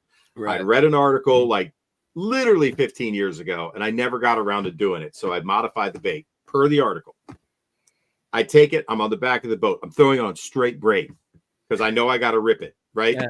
And I can fucking cast this thing for a mile. Yep. And so I'm reeling that bitch. I'm stopping. I'm pulling. I'm snapping it. Load up first pass. I catch like 15 that day to his 1. He goes, you have to give me the bait. And I go, you can have the bait. Go win on the bait. Yeah. And they got a couple big fish awards. And then that bite died for them, but it gave them the wins and the points to go on. So that's bad. I'm a hacker, dude. I love that shit, man. I love that shit. I'm all about it. I could talk for hours about it. Well, and you know what? I think it's cool. So you reminded me of something. You guys asked me before, like, how do you feel about like Florida coming to Alabama, and that. And the one thing, so Florida was like, it pigeonholed you a little in the sort of diversity of baits you could throw. But the one thing it did force you to do is the majority of fish there are in 1 to 5 feet of water. And if you don't know how to read grass, like, go home, dude. Like, and the one thing that I have noticed with Guntersville is, for as much as I love staring at the screen and seeing, I love catching them on it, but I also love seeing how they behave. But the one thing that I'm thankful that I did so much of was fish grass in Florida, because Guntersville is stuffed with grass, and being able to read it, because that's really the key. It sounds like stupid. It's one of those things. It's like snowboarding. It's like, I can go snowboarding, and then you get on it and you fall 20 times. And then like the next time you go out, you're actually able to stand. And like the learning curve is very, it's very steep, but like once you get it, you get it. And it's interesting because I think the grass kind of reads like that. And a lot of these guys, there's some awesome guys on Guntersville. Don't get me wrong. And I'm by no means like good out there. These guys will blow me away continually. Yep. But I am able to read some of this grass better than them. And it's 100% because of Florida. Like some of the shallow stuff that I found where I'm like, bro, that is the most obvious shit I've ever seen. And there's actually nobody on it on Gunner's. That's crazy. You know? That's so crazy. that's what's been kind of cool is I actually had a situation because I love my forward facing, but I actually fished a couple tournaments this year and really enjoyed myself. Found a cool group of guys that were down with me shooting videos and that. And I was actually out expecting to literally my day was planned out. Go catch some. I had some shallow bar fish, and when I say shallow, 8 to 10, you know, like little sneaky grass kind of bars. I'd go catch like 15 to 18 pounds, maybe 15 to 20 if I got lucky, and then I'd go catch bigs doing forward facing with a glide bait and doing a chop glide. So it ended up by 11 o'clock, it was blowing like freaking 25 miles out of the west, which is against our current, which makes for wet. It's nasty.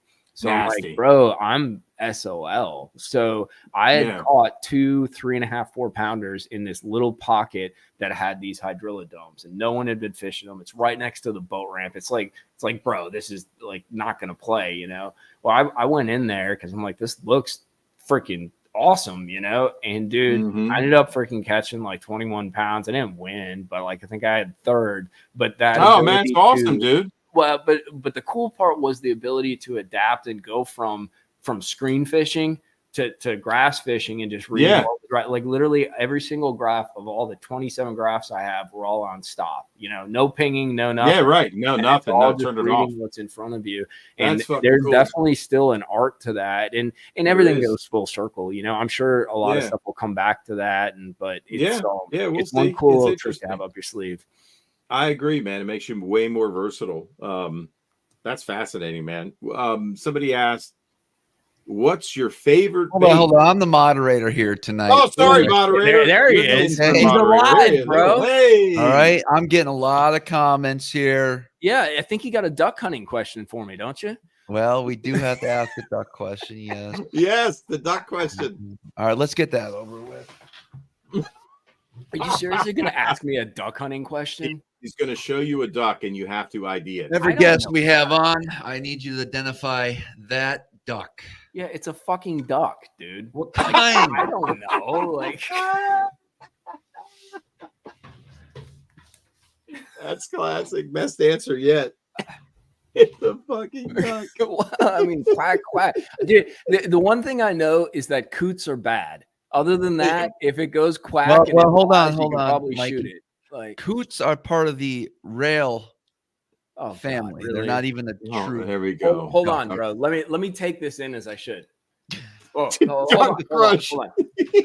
You were saying, Travis. Yes, because the coot does not have webbed feet. They actually are part of the rail family. So rail, snipe. So you want to know my best story about a coot? Yeah. So on Okeechobee, like that Harney Pond area, northwest corner of the lake, used to be stuffed full of grass, hydrilla, eelgrass. Like there's no milfoil down there, but floating mat. And so it was coot haven, right? Like there would be like, well, here's a question for you. What do you call a group of coots? Is it a school or a pod? Just a raft. Flock? A raft. A raft? Raft. R-A-F-T. Okay, raft. that makes the story even better then. I like this language. So there's multiple rafts of like 200 plus freaking coots. Yeah. Dude, all in the grass. And like Harney Pond's a lake in itself, bro. Like if you can just fish that. Like it was gigantic, tons of grass. And so you get up there and you'd be fishing, and, you know, everybody's tournament fishing. You get up in there and you're like, bro, I got to get to my little corner, a Harney Pond, whatever. And I always used to fish these little open derbies with Val, who owns Gambler Lures. And he had this Lake and Bay boat. I hate that boat. It's the best boat ever. But dude, it screams. It does like 85. It's a freaking crossover boat. It's one of those flats boats. The most stable boat you've ever been in, but the scariest freaking ride ever, dude. So he'll do 85. It's a flat deck. He's got a hand controlled trolling motor, and you're sitting on a bench seat, dude, going 85. When I fished with him, he didn't have oh shit handles. So it was just oh shit without the handles, you know? So it was bad, dude. Holy hell, that's crazy.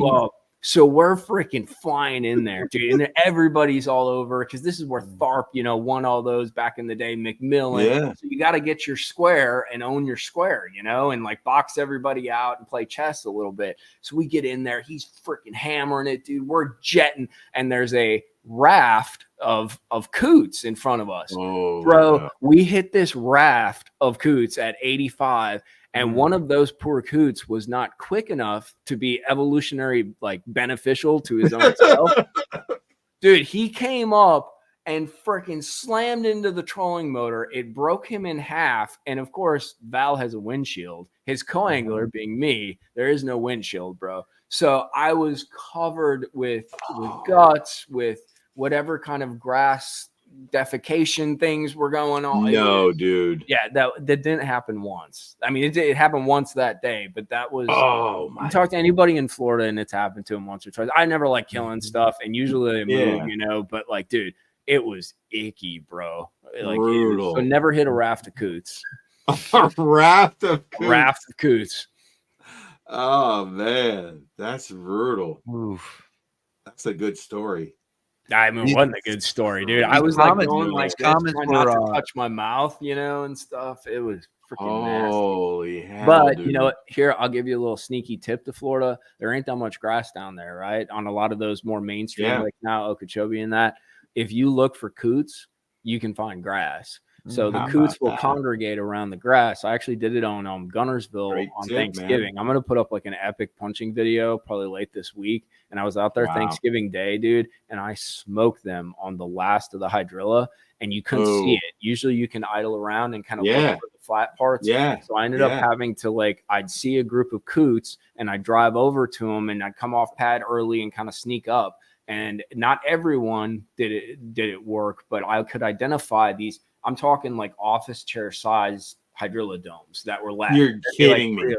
Dude, I smoked them. I had like 23 pounds. I lost one that I think was over 7. But you look for those birds where you know there's grass and flat. That's a cool technique, and you dude. can kind of pick them off. And it works in Florida too.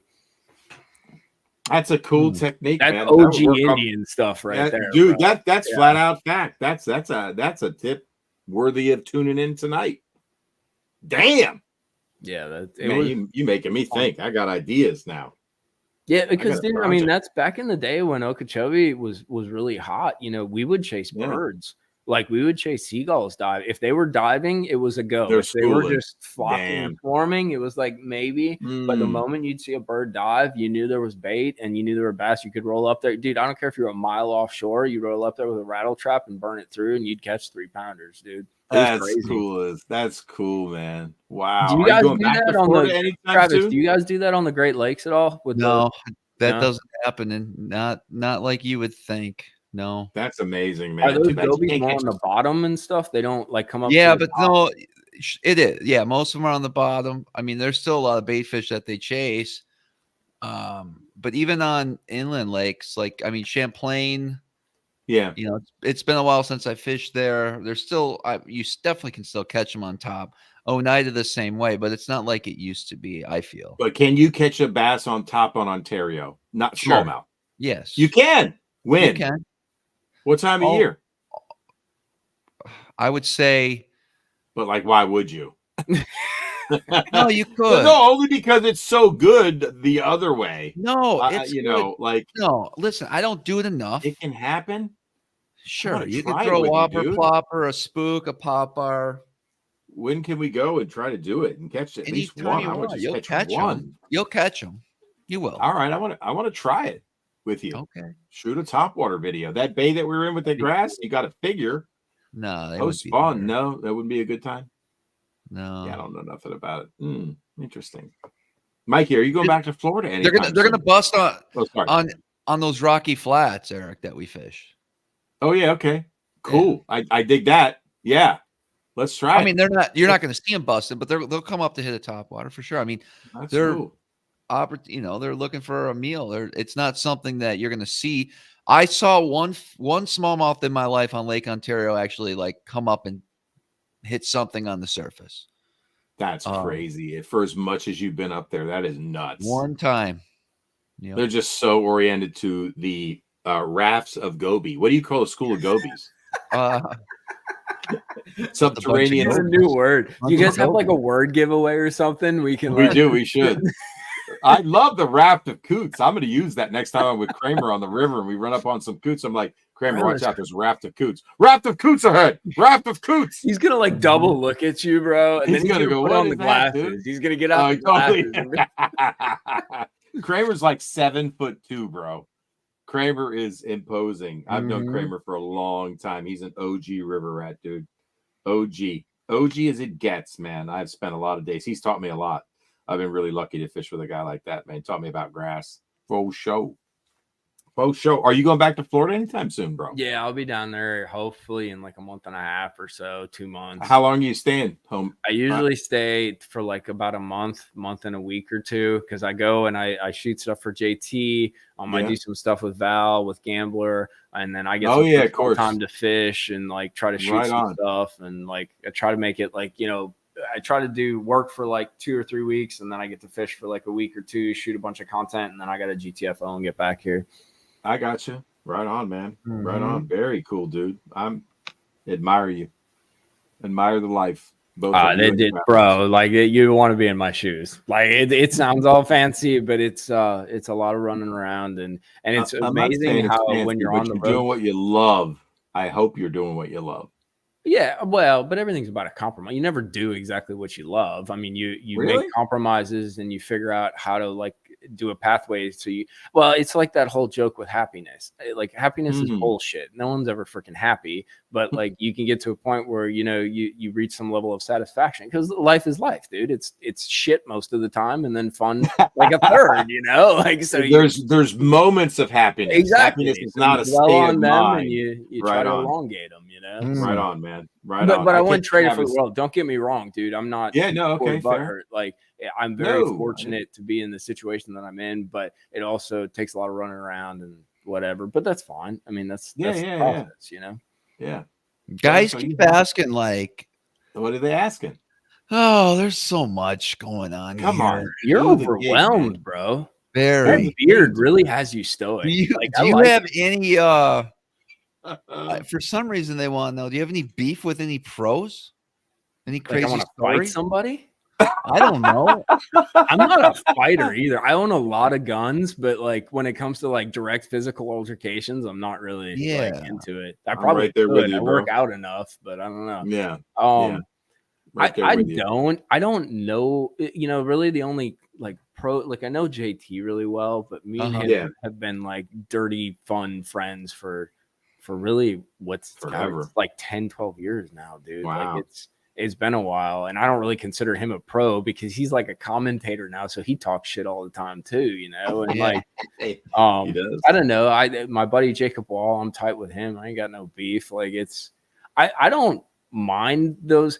That's the thing. That's where it's difficult, because a lot of people like freaking give me shit. I think even some guys gave me shit in the comments when we started off. Like they'll give me shit for like maybe looking like I'm something that I'm not, and like I don't have beef. I have opinions on things. Like I think things should be certain ways, and I express that, but I'm never stupid enough to think that I know everything or I know the right way to do anything. So like I'm not going to tell you like this guy's an asshole and this is why, because it's all relative. I think we all have opinions, and we see what's going on out there, and you know. I don't like, I will tell you this. So we were talking about where the videos came from originally. You know, one of my struggles when I was younger and shooting the videos is my old man, great dude, but doesn't know about fishing for shit. Like he knows nothing. He was always super supportive of me going fishing. He'd buy me a fishing rod, you know, like enabled that behavior, but didn't have anything to offer from like a mentor standpoint or a teaching standpoint.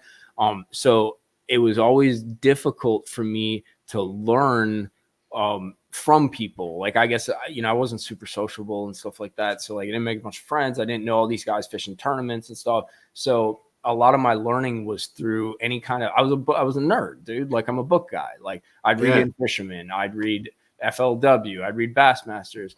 And one thing that did piss me off, and it kind of falls into that pro arena, but it's not like a specific pro, but was the level of bullshit and like lies and sort of replacement or lie by omission. Like I've talked about videos. Like, palm the bait, throw it in the water, and then say they caught him on something else. And that really was during like what I guess you would call like formative years. And that frustrated me because all I wanted, I don't want to steal your fish, even though in the end, I guess you end up like kind of stealing somebody's fish. They figured it out and you go do it. But I just wanted to catch fish and learn and grow, you know, like I guess any of us like anglers want to do.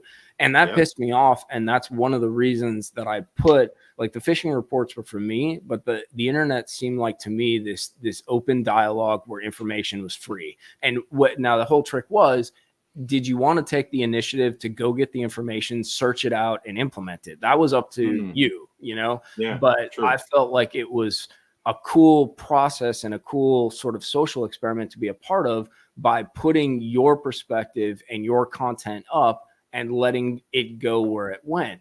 So a lot of the video stuff, the original thing was like a chip on my shoulder because I was pissed because no one would be fucking honest, bro. Like no one would tell me stuff or like at least throw me a bone to put me in the right direction. So not that I knew everything, and I hell don't know everything now, dude.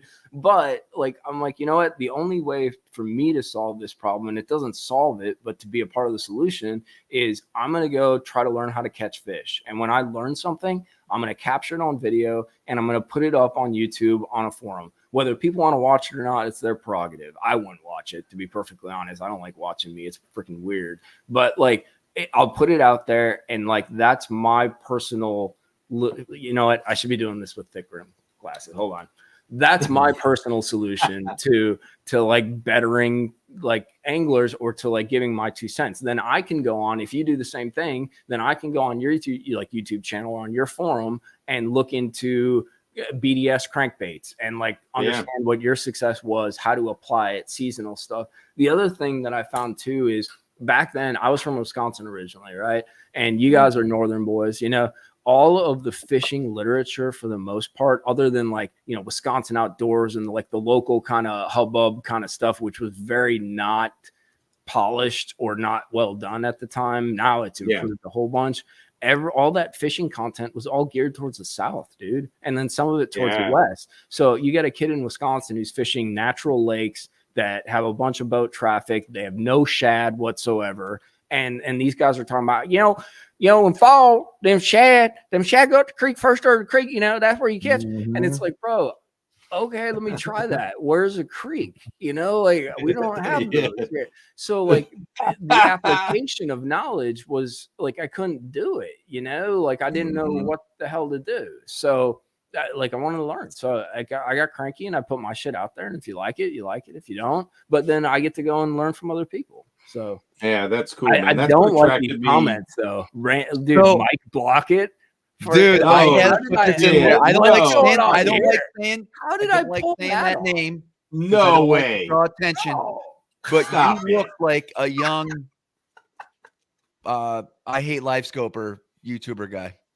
When you had those glasses. No, he doesn't. Not yes, at all, he does. Man. I hate those glasses on again. And look. No way. Yeah. Mikey looks nothing like Randy. With those glasses he did for dude, no way, dude. You're giving me an idea for a video. I could get into a lot of trouble. Right there, bro. Eric, you see it. Yet live scope will destroy fishing as it exists right now. We will never catch bass again using spinner baits. Dude, I am that's funny. Just my 2 cents. I am like the anti this guy looks like that guy. People have been saying you look like Eminem. You look nothing like Eminem to me. What I thought. You will never get me to say somebody looks like somebody else unless they really do. All right. And Mikey, that's one of the things that when I first found you on YouTube that attracted me to continue to watch your videos. I felt you were being authentic. You were telling me how you caught them. You were hacking stuff up in your garage. Yeah. You were making jig skirts on the fly. I didn't feel like you were tied to any product. The fact that you came on tonight, you talked about an out of production crankbait, the old school BDS4 just shows me that you're not wedded to any one bait, lure company, manufacturer. I know you do work with Gambler. They make great products. We've all caught them on a Gambler.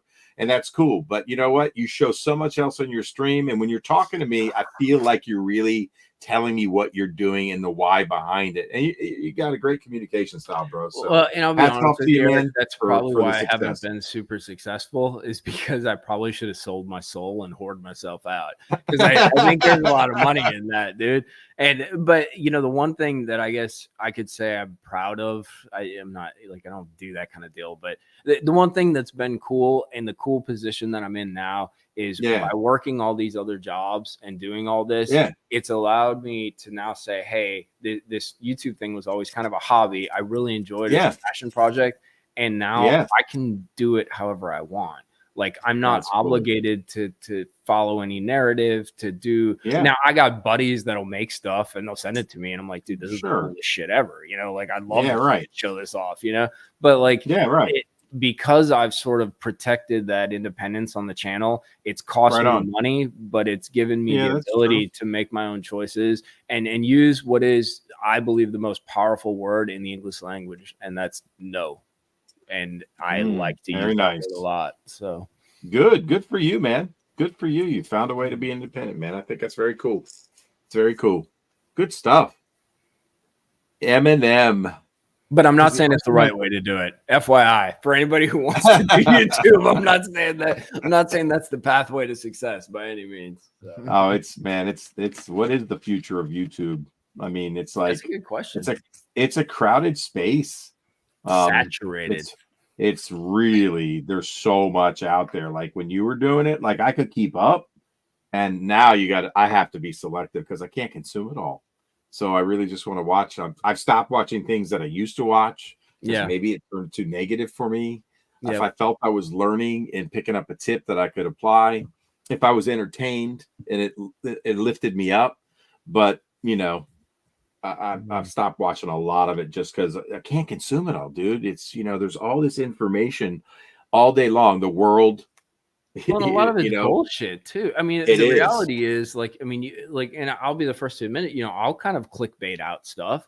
Like, I try to create content that's engaging, but there's this whole gateway aspect. You have to get people through a gateway in order to begin that engagement and that experience. And YouTube has been so stringent with the way the algorithm works and showing and recommending videos that they I mean, I don't like doing the blame game, but they have created an environment just like the news cycle. Like, you look at a post and it's like 5 celebrities that you would never believe the way they looked, you know, 10 years later, you know, and that's very much like, it works. So if it works, like, it gets implemented, and YouTube has really gone down that that pathway too. And I'm not cool. Like, I'm a dorky freaking dude. Like, I'm not that exciting. I'm not that sociable. And like, some of these guys, and I'm not saying that's a good thing. Like, in order to be successful, you gotta adapt, you know? And a lot of these guys, Milliken's a great example. He's freaking, like, dude, that guy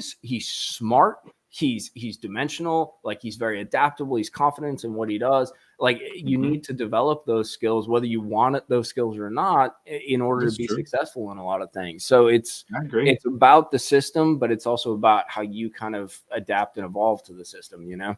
Yeah, and who you want to be. I mean, that's true too. I mean, he became an owner at 6 cents. He's selling 6 cents products, and he's doing a good job. He is. You know, he's shooting a video.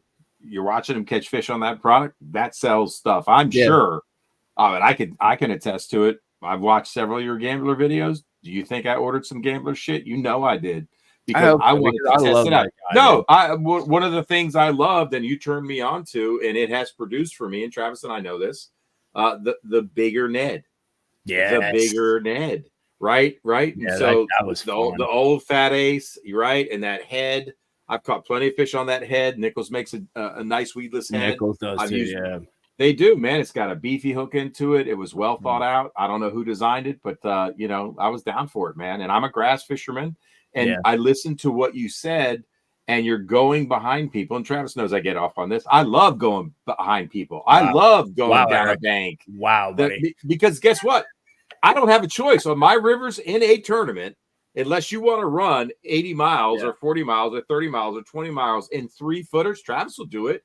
Dude, I'm 61. I ain't doing that. I got one back, and I'm trying to cash a check for $1,500. Look, I want to win as much as anybody, but I want to walk off the boat. and go back to work in the business that I run when I'm not, you know, doing lives on Monday night.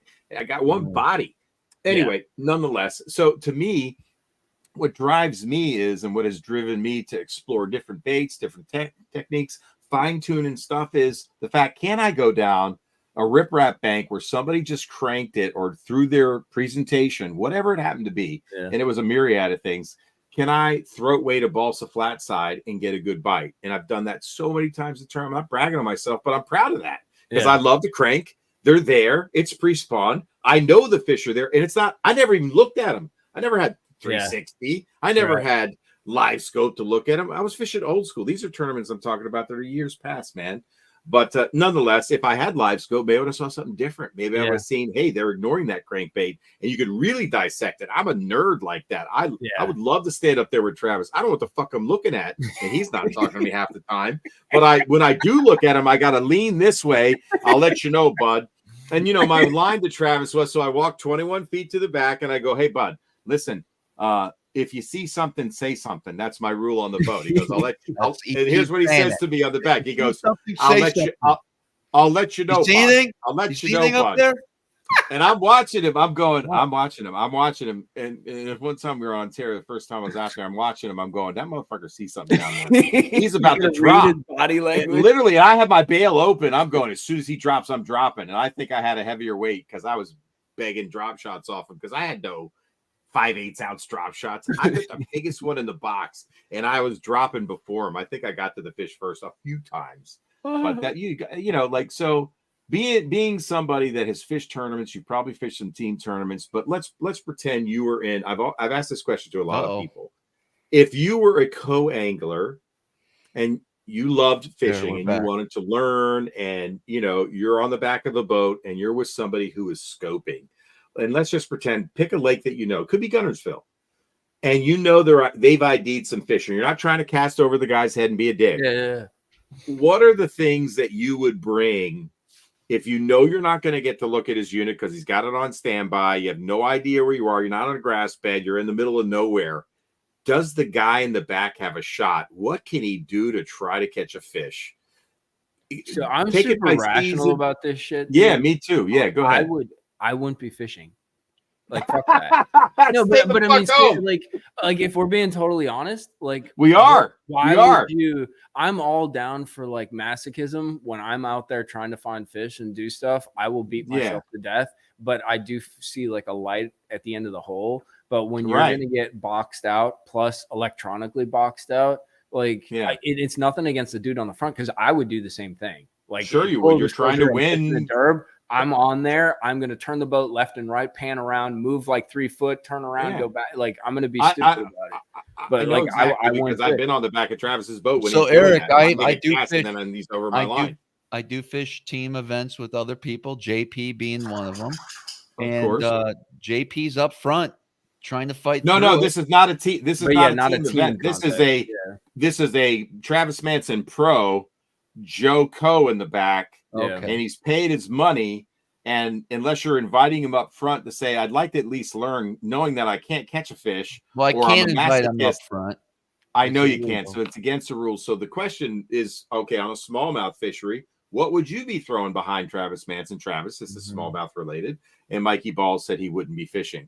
And Eric Galasso says he wouldn't be fishing, nor would he fish a team tournament with the guy that's up front. They're going to have, though. Like, we're talking about all these tournament problems, like on the face of them, like for like the important people. See, I'm always about the elitists, like you fucking right. Yeah. So all the important people are like wah MLF and wah Ford fit. So the other thing that nobody's talking about, because no one, and don't take this the wrong way, I'm just calling it like it is. No one cares what the co-anglers think, dude. And that's what I'm saying. Aren't going to want to come to fish like the Toyota series.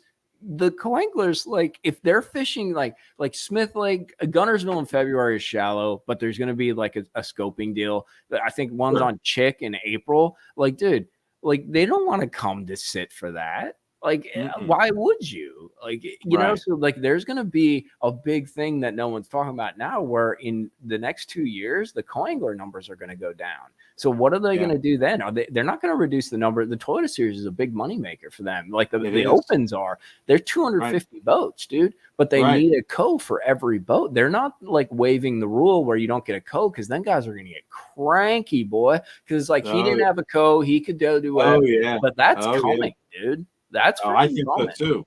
That's why I asked the question, because there are guys that still want to go see, learn, fish a lake they've never fished.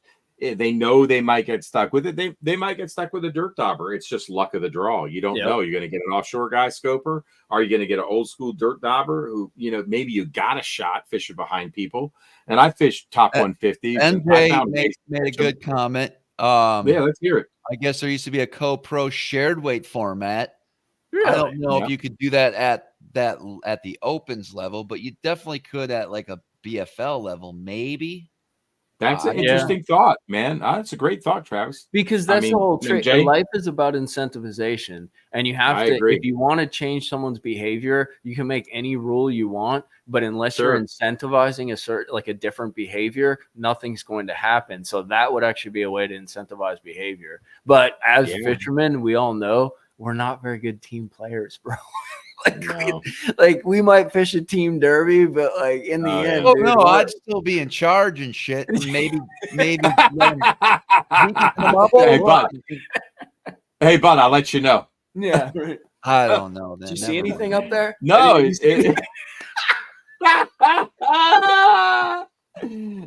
tell me it's fucking hard as fuck to catch fish behind Travis, but I managed to do it most of the time, man. So I'm lucky he puts us around him. That's what's cool.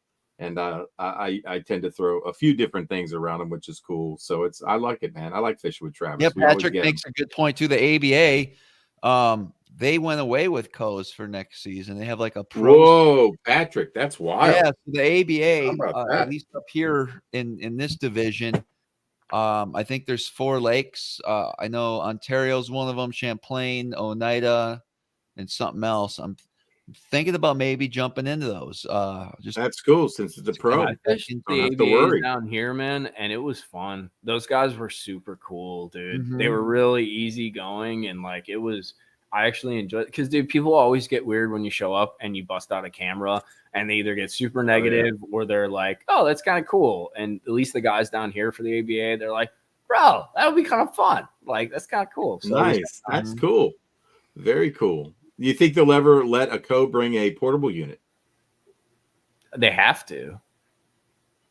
I think, because there ain't no rule. That's the other problem. I'm not. Is there a rule against it? I'm not a rules guy, dude. I hate rules. Yeah. I do not follow rules. And like, I'm not good at like, if you tell me, like, that's the thing. You tell me there's a rule, I will go out of my way to break it. Like, I'm not good. I'm very adolescent. Right. Even though I'm old now, dude. And like, so there's no rule against the co bringing a portable unit? No, I don't think so. Well, because there's GPS and you're not supposed to be able to record. No, I'm just talking about a live scope. No GPS. I don't care because I'm going where the boaters right now that doesn't have GPS built in it. Oh, for real? I would imagine. Well, don't I have to have the cone and hook up to the GPS? It's all internal. It's too. So what you mean? It's in the unit. You don't have to have a puck anymore. Yeah. It's plus, how are they going to mount it to a boat?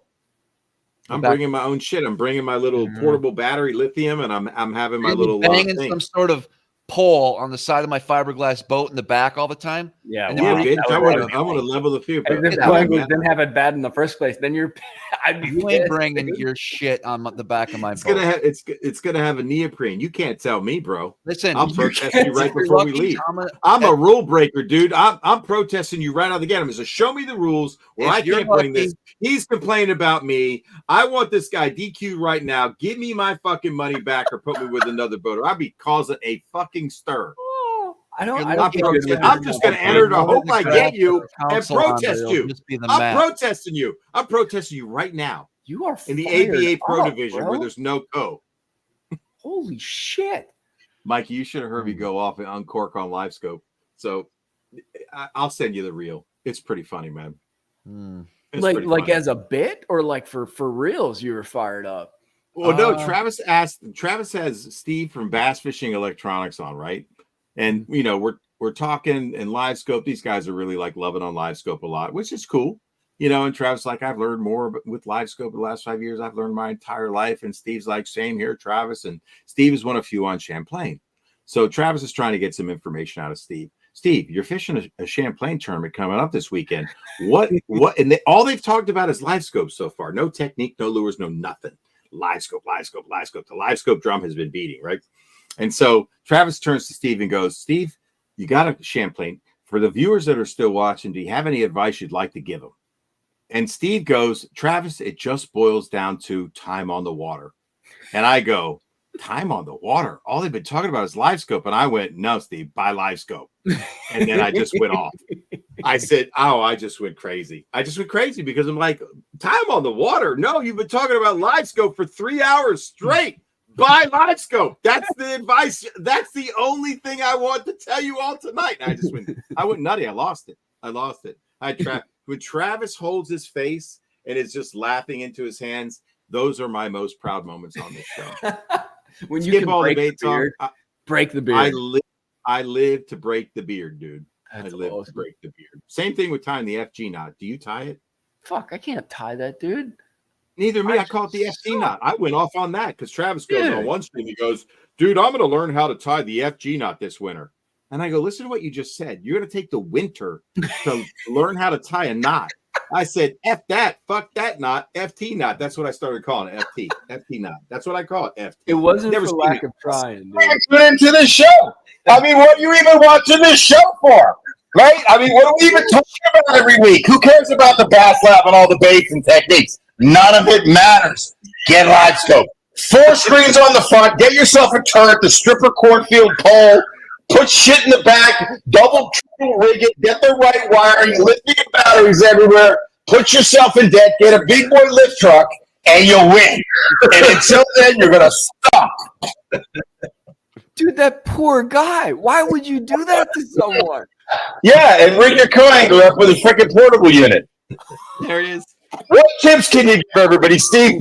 Nothing. Come to a shop and get rigged. There's the tip of the night. Yeah, the show's over. There's no more live shows because there's nothing else to talk about. It's live scope again this week with Travis from SmallmouthCrush.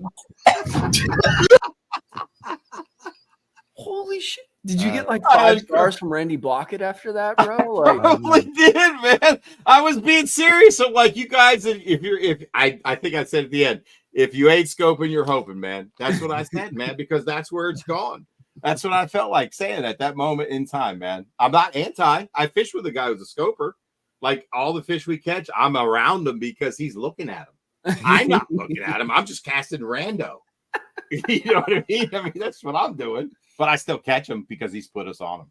He knows where they live. That's hilarious. I mean, I thought you were like doing a bit, but dude, that was you were there, bro. Like you were fired up. It was genuine. My live scope. I told people to drive 12 hours to a shop tonight and get rigged, man. 4 I don't want to be on your bad side, Eric. Holy shit, bro. I got a little fire up in it. Yeah, I can tell for an old man, right? Wearing thick rim glasses. 61, bro. 61. Hell yeah. Proud of it. Oh, that's good, dude. That's good. But I mean, but that's the thing. People like, enjoyed it. And I think you're balanced like that. It's not that you're like hating live scope, but you are also calling out reality. Like, and I'm totally open to that. Like, I understand. Dude, I don't like live scope, but I also understand it freaking works. And God, I watched it work. You know, so what are we going to do about? And that's the question that people aren't asking. Like, what do you want to do realistically? You can never turn the clock back. Like, clocks don't go back, bro. I have a thought. So, there was a really good show called Bass After Dark, and it was Ben and Randy, and it was the showdown of the century, right? And so they doing this circular argument. Ben was really prepared. He'd done a lot of research. Yep. Randy was sticking with his script, and I respect him. He didn't get nasty at all. He's very respectful. And, Ben is super hard charging, bordering on cocky, which is awesome because he's very sure. And he had done a lot of research. Ben was prepared. Ben won the debate. I would say Ben won the debate. I kept texting Brian because I know the producer of the show. Ken Duke is he's the host, and Brian is the co-host. And Ken Duke was the moderator? It's Ken Duke's show with Brian the Carpenter. So they are the writer, right? Correct. Yeah. Correct. Oh, I know. I kept texting. I kept texting Brian, please ask the question. And so I will ask you and I will ask Travis. So here's my question. What can we do about it? We already talked about something nobody's talked about yet, the co. I have asked everybody that's been on this show that scopes and is a good fisherman, whether they scope or not, if you were fishing behind somebody that scopes, what would you throw? I've asked about smallmouth fisheries. If you were team fishing and you have a dominant scoper like Travis and you don't want to be up front because you don't want to be in his way and you know you need to leave him alone. I've heard from Brett Cartwright, there's a way to work fish when you're dual scoping. We haven't been there yet, me and Travis. But I asked a Canadian royalty guy. What was his name, Travis? The Canadian royalty guy? Yeah, the guy that came on our show. Canada, He fished against us in the Smallmouth Crush Open. Oh, David Chong. David Chong. He's Canadian. I said, David, what would you throw behind Travis? He goes, I would have been Carolina rigging all day. I'm like, thank you.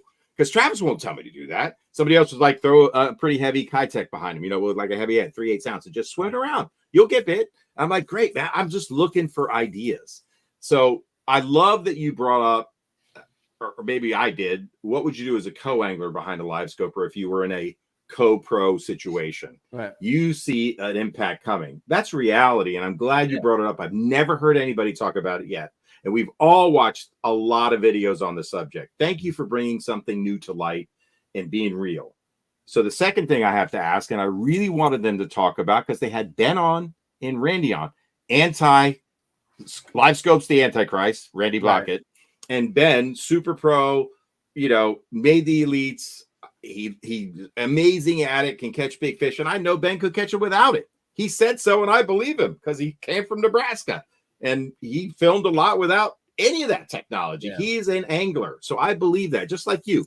You are multifaceted. I think you could still catch fish you produce videos with in a tin fucking boat. Anyway, my question is, and I'll give it to you. Just like they limit horsepower, just like they limit length of rod, to level the playing field, do you see any wisdom in limiting the number of transducers or screens to level the playing field and just shut the debate up? Because I'm tired of hearing about it. Just gonna bitch about something else. Maybe they would, but this is a very specific question. Okay. You're not answering my question to say they bitch about something else. Answer the question. All night. I'll continue to be quiet. Go ahead. All right, I'm asking Mikey. My answer is real simple. No. Okay, fair. Why? Why? It's very simple. Yeah. And you'll probably know my political persuasion by me answering this. Okay. Regulation leads to nothing positive. Like in that, and yes, you can find faults in that philosophy, but you can't regulate development and evolution. It doesn't work. Like you can't stop momentum, and this is momentum. Everything develops in a direction. If you try to regulate it, you kick the direction slightly, but in the end, it continues on. If it works, meaning if they sell more units, they'll have more money for R&D. The next generation will come out, and they'll keep advancing the technology. Well, meaning just like NASCAR, you figure out ways to get around the rules and shit. You're not breaking the rules until you break the rules. Like that's fair. So like you start, and Travis is right too. Like they'll figure out, like there'll be different ways of doing the same thing. Like because we've already seen the freaking light, dude. Like you're gonna chase the light, So like it might tap itself up. I've been on a lot of podcasts over the years. I've been doing the YouTube thing since like 2009, 2010. And one of the things that when I started doing a lot of that Florida offshore fishing, when I first got side scan, like that was a big eye opener for me. And when I started seeing that, I came upon the philosophy that fishing is moving in a direction where it's not about finding fish. It's about figuring out how to catch them. And I think this is just a continuation. Like it's always been about that, but the focus is like, Al Lindler, 100% of the fish are in 10% of the lake, like you got to find, great, not anymore. So like now it's so much more about how you present and how you it's video gaming. The game is there. You play the game, it's all laid out, the narratives there. And so that's I think that's the evolution and direction. And I don't think it's an annoying thing, and there's for every change there are consequences and all that. Sure. But the other thing is, in the end, we all want more people to fish. It puts more money in fishing. We think it's a good positive. It's been a positive thing in my life, dude. Like I'm not a perfect person, and fishing has led me to better decisions in my life, more fulfillment, all that kind of stuff. And when you create like that system where guys are seeing fish, catching more fish, which will be more affordable in 1 to 2 years, like any other technology, Very true. It brings more people in because there's, for as much as there's an inaccessibility situation right now, that accessibility to fish is greater, and that will become more and more available to people as that technology cheapens. So no, you bring up a good point. Train, dude. No, I agree with you. I didn't think you would be able to. The only question was limiting it. That's it. Not stopping the tech, not saying you can't use a saltwater transducer, but limiting the tech. That was it. No, thank you for your perspectives. It was very. But I mean, what do you think, Eric? Like, you've obviously thought about it. Like, what's your answer, yes or no? I'm not a scoper, so I don't even know. I wouldn't even know where to begin. Like, I would like to say, Travis, if a rule, though, just because you're not a scoper. So, like, because you're not, true. You know, like. So, like, no, it's only because I'm a co right now, meaning on a team. I don't choose where we go when I fish with Scooter, and luckily, Scooter's a dirt dauber power fisherman. We've used it limited, but I don't think it's been key to any of our wins. So do you think? But I mean, that's a great point, because all these perspectives because there's all different kinds of guys that fish, all different age groups, all different technology access. So, like, what's your answer to the question? I mean, I've asked the question a lot, and I've seen a lot of the comments stream in tonight. Just kind of browsing at it, maybe limit it to 3 transducers, and that's that. Do you think they would actually be limited though, or do you think people would find a workaround? Probably find a workaround. I mean, because I always remember what's his name, David Dudley with the chainsaw, you know, during that one. Interview. Roland Martin with the jet boat. Yeah, dude. Or dude. Boats. I forgot about that. Oh yeah. Like the golfer has to play with the same golf ball. I can't pull out like a really hard ball that goes long on the tee box and put the soft pelota ball, you know, grab it out of my pocket and put it like, you know, before my fairway to green shot, so it sticks nice and gets some backspin. Yeah, because I always worry. This is like big thinking, like philosophical things, and I get into this argument with the girl because we have different perspectives on things. But like with every time you make a good meaning gesture to limit or regulate something, you end up getting 5 other consequences that have a negative impact. And I'm not saying that it doesn't mean you should regulate things to an extent, but like. There's always, people are always gung-ho because they see the very simple linear, if I limit something, this is the outcome that I get. But oftentimes they forget to kind of step back and look at kind of the tertiary consequences of what happens when you do that limiting. And I'm not saying it's not right to limit, but I think we're thinking in a tunnel, you know, versus stepping outside and looking at it from a bigger standpoint. No, bro, thank you for your perspective, and really thank you for bringing up something no one has talked about yet, the impact of the co-angler, because I'm sensitive to that, right? Because I fish with somebody who is totally live scope. And I told Travis, I don't really want to fish tournaments with him because I know I'm counting on him to win. And if I can't be a participant, you know, I don't want to be there, right? I don't want to be the net man. You can find somebody else to be the net man. I see myself as an angler. I want to contribute. It's important for me to be that, just for my self-worth, you know, and like enjoyment. And if I'm tournament fishing, I'm doing it because I like the juice of it all. I want to put a fish in the well for the bag. Some days I don't, and some days I have more than 2 or 3 or 4, right? And you know, that's fishing. And that's cool. And I love that part of it. But if I'm just going to be sitting there holding my, you know, Johnson, forget it. Not interested. I'm not. It just doesn't do anything for me. Nor would I enter a tournament. People have begged me, like, dude, come on, man, travel with me, man. You could be the co on the circuits. And I'm like, A, I'm not taking a rough ass boat ride with somebody I don't know. And B, where it is today, you couldn't pay my way and pay me the winning amount for any tournament. You can pay me $5,000. I still wouldn't do it. Yeah. You know what, though, that brings up a really good point, and it's something, once again, I know I'm getting old because I'm like looking at like the 10 years of experience that I have, and like you start to see things evolve. I'm sure you see that, Eric. Like you're like, I know all this history and see how things kind of have patterns in that. One thing I've noticed in this past 10 years, and it's not even just a fishing thing, it's sociological, it's political, it's all these things, is that we live in a much more niche and specialization oriented society. And what I see happening in fishing and forward facing is catalyzing that, is sort of more divergence. So instead of, bands, or not even instead of bands, but like you have forward facing and it's dominating whatever pro circuits and that. Well, you see the development and sort of like the push towards I think there's a tournament that just came up on Jay Kumar's thing where they're teasing a no forward facing tournament. So That's for cool.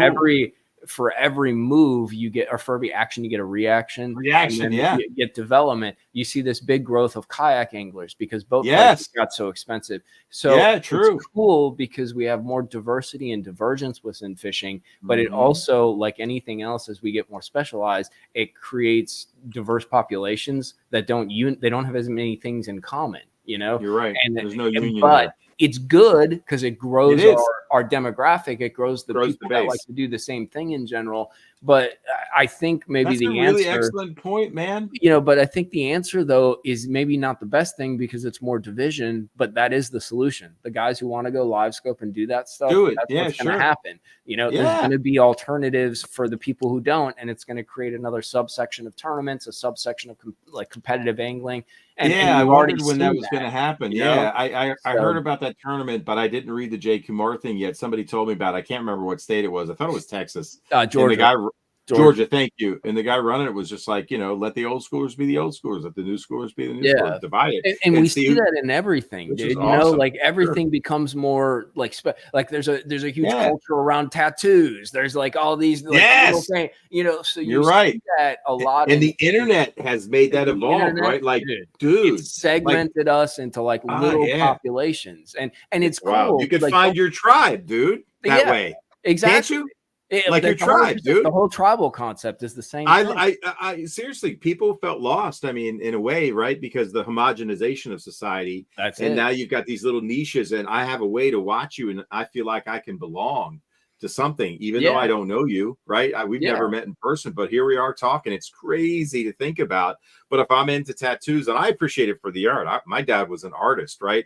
And the thing that touches me as a human being is when I hear the story about why somebody got a tattoo. Like, I watch those shows, I'll be fucking crying on my couch to hear somebody who lost somebody and they did it as a tribute to their mom or their father, or why. The why behind it, that's what I like, man. That's what I dig. And man, you're really philosophical, dude. There's a whole lot more to Mikey Balls. Dude, I think that's cool. And like that's why we exist, dude. Like fucking 10 years ago, no one's watching us three hang out and talk. Like, ain't that the truth? So like this whole segmentation has negative impacts, but like we also have opportunities, and I think a lot of guys have opportunities. No one wants to listen to my shit, but I found a little niche. But you know what I mean? Like there's a niche audience that has an interest in the content. There's a niche audience that like gives you an outlet with all your bait interest and kind of sure. Travis changed my life, man. He helped me find my tribe. I'm not kidding, man. Thank you, Travis. I'll say it again. You've helped me fill my life up, man. Look, I've been a corporate guy my whole life, Mikey. I've been a secret closet bass fisherman. I'm a paperboy. Lifetime subscription to Bassmaster magazine. I lived for it, man. I lived for trying a new lure, a new technique. I consumed every page of that. Watching the Bassmasters, Bob Cobb, man. I mean, dreamt about it, wanting to do it. First boat, tin boat, walking the bank. I still love walking the bank, man. And it's given me, this show has given me an outlet to connect with all the people in the stream, in the comments. And what really fills me up is when I talk about a bait or a technique and I get a message back, hey man, dude, thank you for that tip on how to use it, when to use it, where to throw it, where to find it. It's a little bit different than anything else anybody's throwing, and it worked for me. I caught my PB on a flat-sided balsa on a little channel swing. Thank you so much, man, for that talk. On that JDM chatterbait, man, I know it was expensive, dude, but my buddy was throwing a jackhammer. He didn't get bit at all, and I caught my biggest 5. I get off on that, right? I love that shit. I love tinkering with stuff, man. I found my groove, and not everybody's down for it because, Travis, we're completely different. He's the keep it simple guy. I'm the keep it crazy guy. But we both have people that want to watch and listen to what we say, and it's completely different. We are we're polar opposites, probably as humans as well. It's crazy.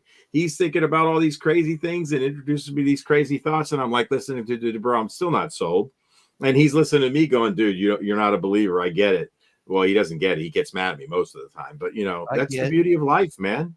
That's why I embrace the forward facing too, because it moves towards towards the like, dude, when you restrict things and regulate it, you try to bring things back to the way they were, and that shit never works. So like, at least if you embrace kind of like an openness and a development, you get to places that are new, and sometimes they involve some of the old places, the old concepts in that, but then they also involve something new. And I'd rather move towards something new and develop in that direction than keep trying to turn back the clock.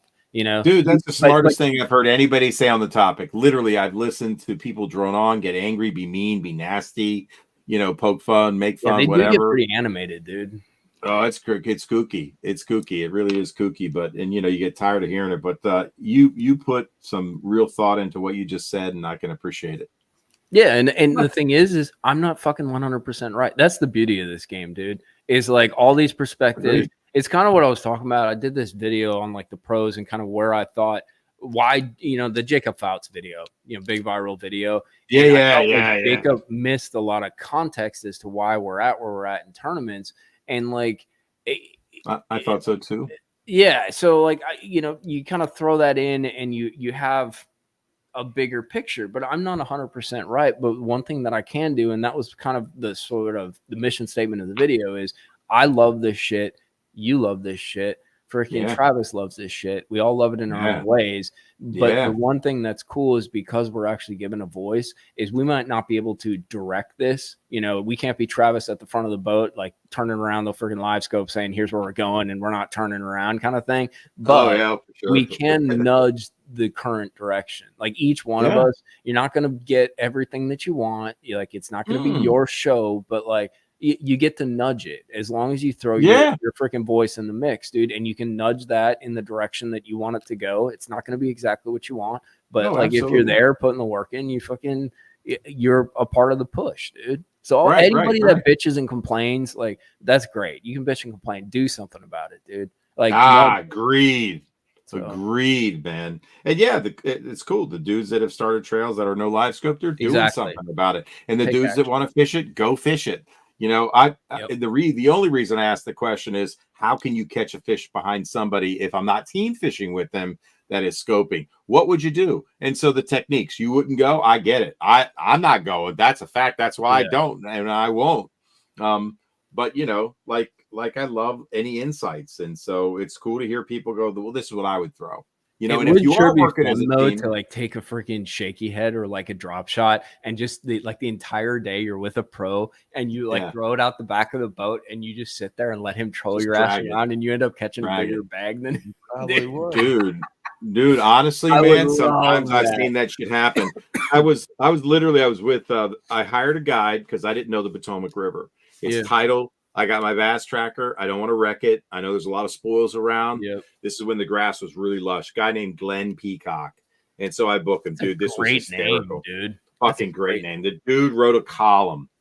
So we're in Bryan's Cove. And if anybody that's on the Potomac River that's on the stream right now knows it, will know where I am.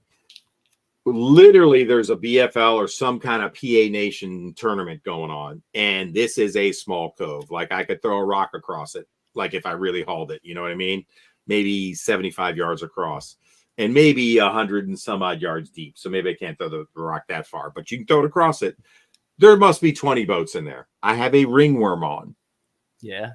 We are in grass.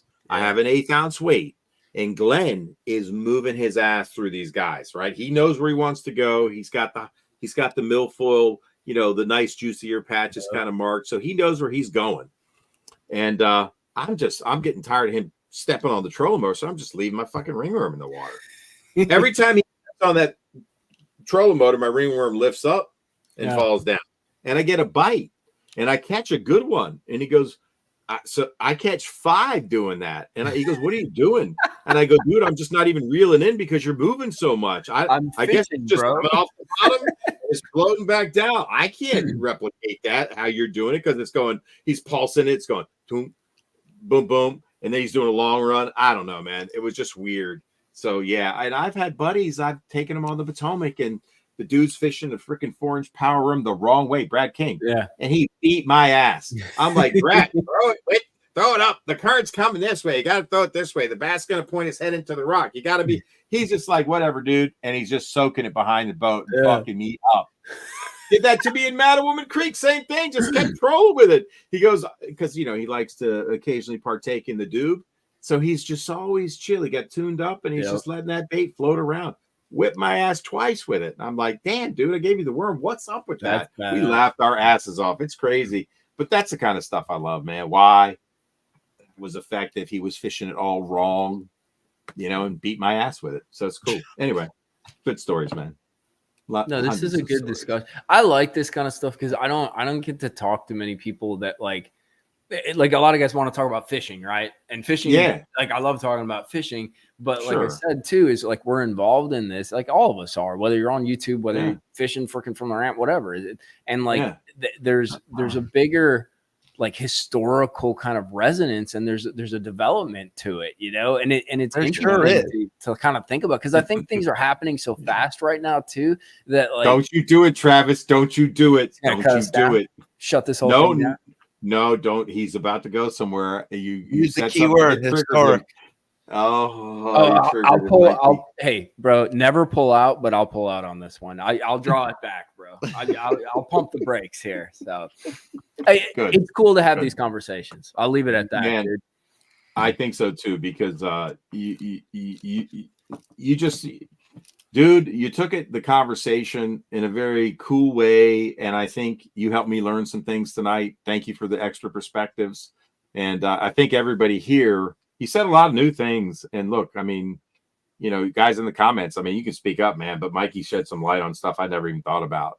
And I think they hate me. It's cool though. I've lived in that circle for a long time, so I'm okay with it, bro. Well, you know, I mean, if you put yourself out there in the public eye, it's bound to happen. So I thought it was a really good discussion. Thank you. No, Travis, let's get to you. What's your opinion on limiting it? If I had to force you to limit it to 3, could you live with it? Transducers. Yeah, to fish tournaments. If they made it a rule, of course I would follow it so I could fish tournaments. Yeah. No, but do you think you'd be fine with 3? What? Yeah, like transducers up front, and you know, so what is that? 1 on the back, one on the trolley, 1 forward. So I would have the side image, down image, 2D. Yeah. While I'm running, idling. Yep. And so how many can we have? 3? 3, or do you think it should be 4? Would 4 be better? Probably 4. 4, yeah. But you know what I'll tell you? I had this 3. I still can't live. I feel like I would need 360. You would. And so I would have to have that and a forward facing. But I really love 2 forward facing and a 360. So I mean, okay, so 3 up front, and then so 5 is your ideal. 1, 2, 3, 4, 5. 4. Yeah, 5, 4, 4, 5, because you got 1 on the trolley too. Yeah. You got 2D or downscan on the trolley. Well, I'll tell you a funny story about that real quick.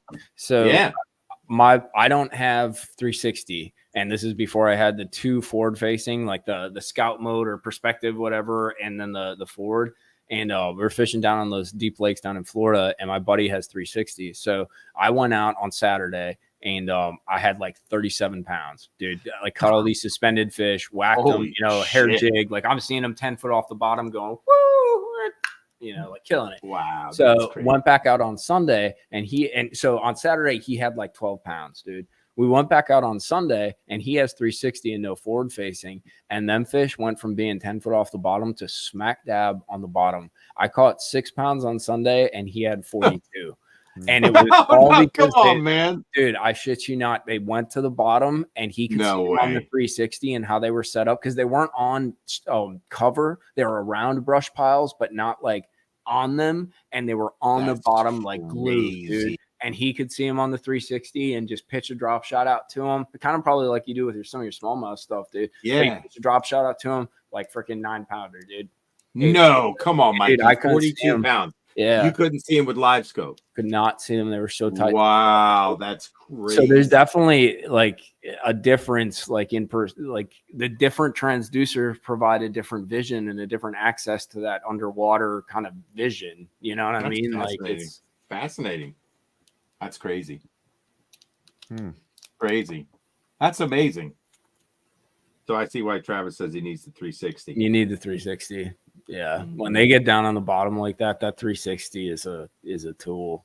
Can you see those big mammoth jammas, Travis, on your 360 up at the Great Lakes? I'm not as good as some others, I'm sure. But do you see the little white dots? Like, you know, I've seen 360. I had it on my boat. I My fished 360 is really just to find the transitions, the sure structure where I can point my forward-facing unit. Your video game.